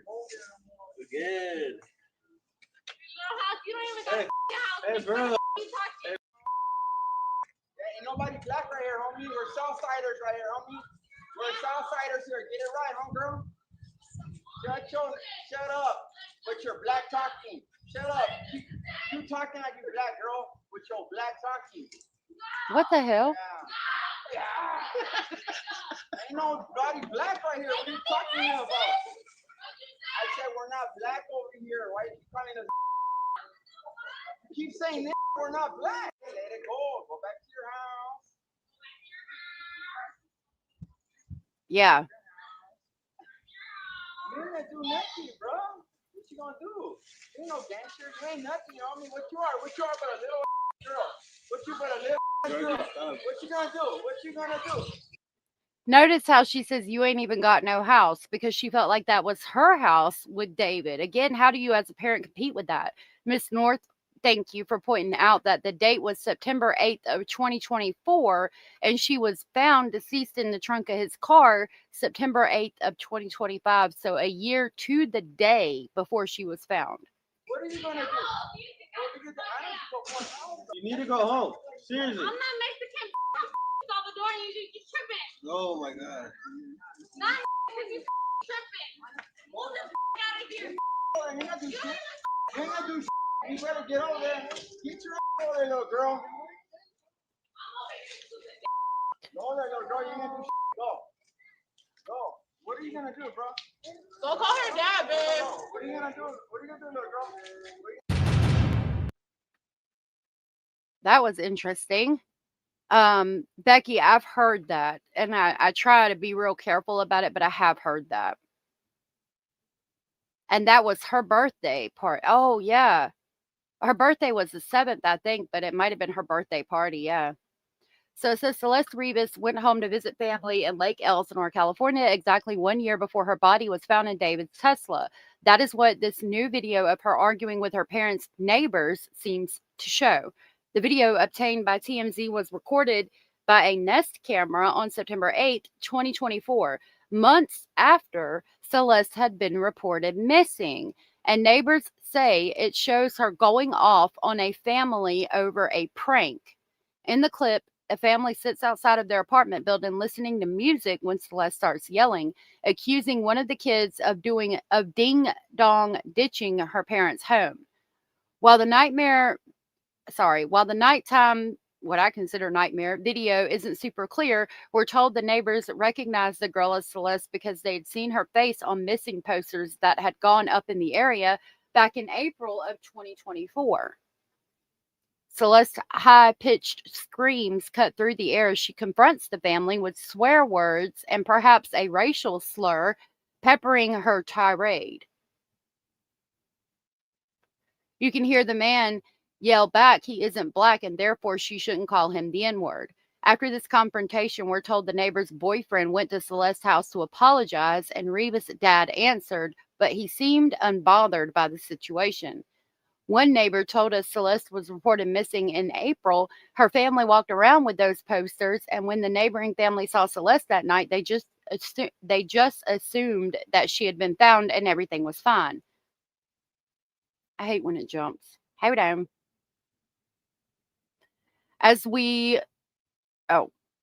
The date of the video, September 8th, is notable as that would have been the day after Celeste's 14th birthday and exactly 1 year before authorities opened the trunk to David's impounded Tesla to discover her remains.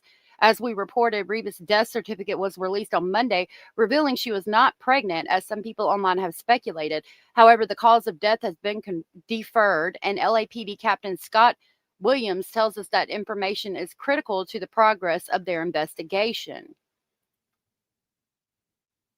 I'm going to look for the death certificate.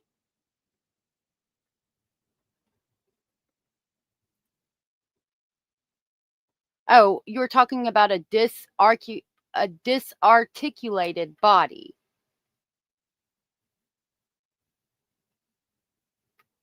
In medical terminology, disarticulation is the separation of two bones at their joint, either traumatically or by way of injury or by a surgeon during arthroplasty or amputation.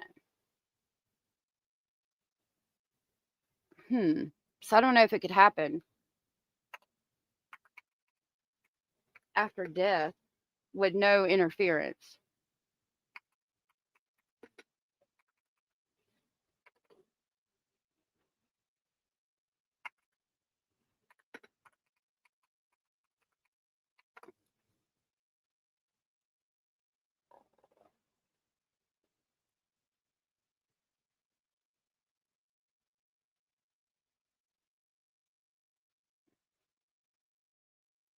They're probably not going to give me the actual death certificate.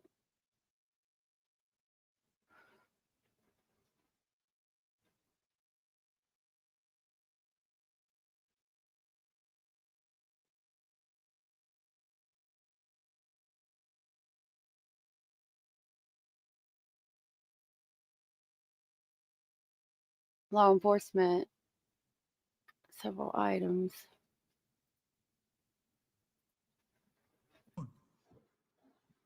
What's good, David? Big fan, big family. Oh, thank you, Mitch. Mitch. Oh, yo, wait. Oh, look it. Answer that one. That's so mean if you don't answer. Which one? What's good, David? Big fan, big family. Oh, thank you, Mitch. Mitochondria. I gotta stop with him if you even. We need to delete this. Maz, can we delete all VODs? And then as soon as the stream ends, delete the stream too? All right. We're going to jump over to X for just a minute while I attempt to locate her death certificate because I don't have it yet. Let me pull it up for you guys. Abuse of a corpse. Yeah, disarticulation is going to be different than dismemberment.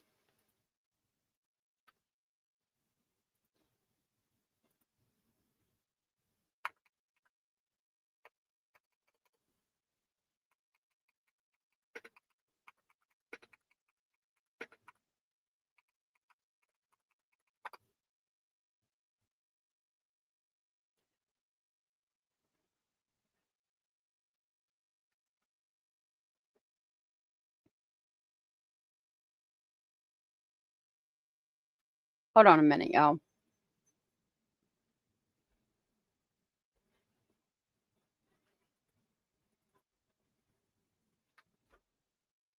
Okay. We're going to pull it up this way so we can zoom in on it.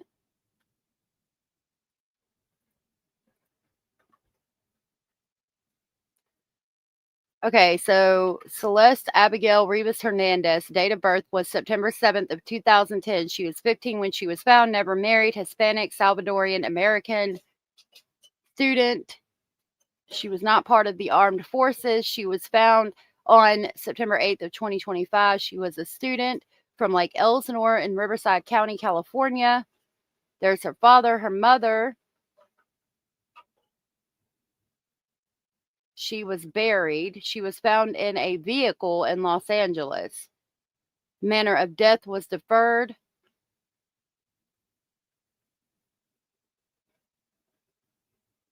I can't read it. Let me see if I zoom out, if I can read it any better. But then I got to get real close to my computer screen.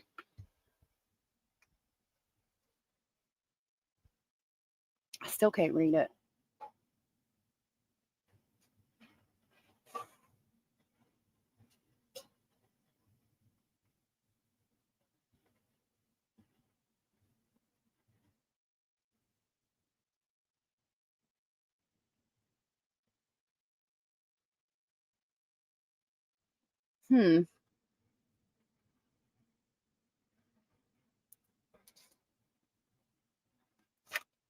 Well, it said she wasn't pregnant and hadn't been pregnant in the last year. But if we're going to talk about that, I doubt she was disarticulated. She couldn't have had skin on. If that was the case, your skeleton just doesn't just explode or anything. Yeah, I don't think she was. When we looked at the text talking about they had a baby on the way or whatever in Discord, it was from like January of 2024.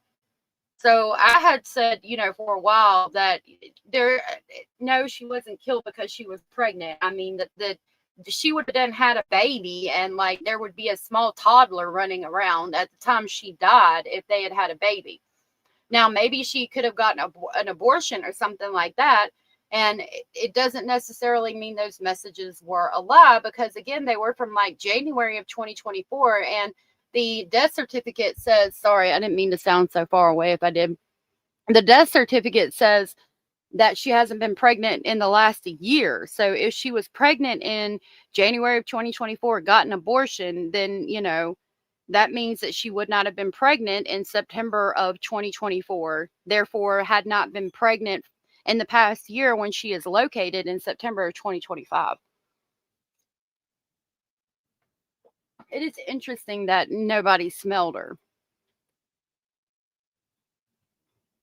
That's a curious one for me. I don't know what to think about it. I'm real interested in the fact that David could have been home when she allegedly was last seen.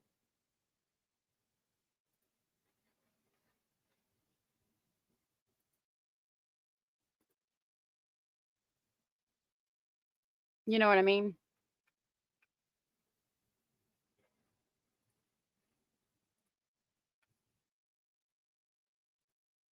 But with that, I'm going to go for the day. I do. Yeah, it will blow it up, but I don't know that it could disarticulate by itself unless it was skeletal remains. Yeah, it is hot. I don't know that the limbs would have fallen off. I don't know, and I don't think we will know until police make an arrest. And I'm more curious now as to David. And I'm wondering if they're just trying to make sure that they've got everything in order as they should before they go after him, because he has the means and ability to get a really good lawyer and get himself off of the charges or somewhat. I'm real interested to see how this plays out. But I want to thank you guys for being here. I want to thank you for the support. I want to thank you for the belated birthday wishes. And somebody had asked me to look into Blake Chappell from Georgia. I did submit the FOIA request on that today. Very interesting case. So hopefully I'll hear back on that soon. Again, thank you guys for the belated birthday wishes. Thank you for being here with me every day as we go over these cases. I will have more. Like I said, I've submitted several FOIAs. I paid for several FOIAs, so we should have information on that soon. I think I did get something back, but I don't know if it's like, you know, they're asking for information. I sent it to the wrong department, et cetera, et cetera. I don't know. I have to check my email and we'll go from there. I will be back tomorrow. I hope to see you guys here again tomorrow. And until then, I hope you all stay safe. Be very careful out there in the world because people are freaking crazy. And make sure that you... So y'all need to hide your kids, hide your wife, and hide your husband. Hide your kids, wife, and your husband. And I'll see y'all tomorrow. Thank you so much. Please know that you are important, you are enough, you are special, and you are very much loved. I love you all, and thank you for being part of our speculating family. See y'all tomorrow. Good night, and bye.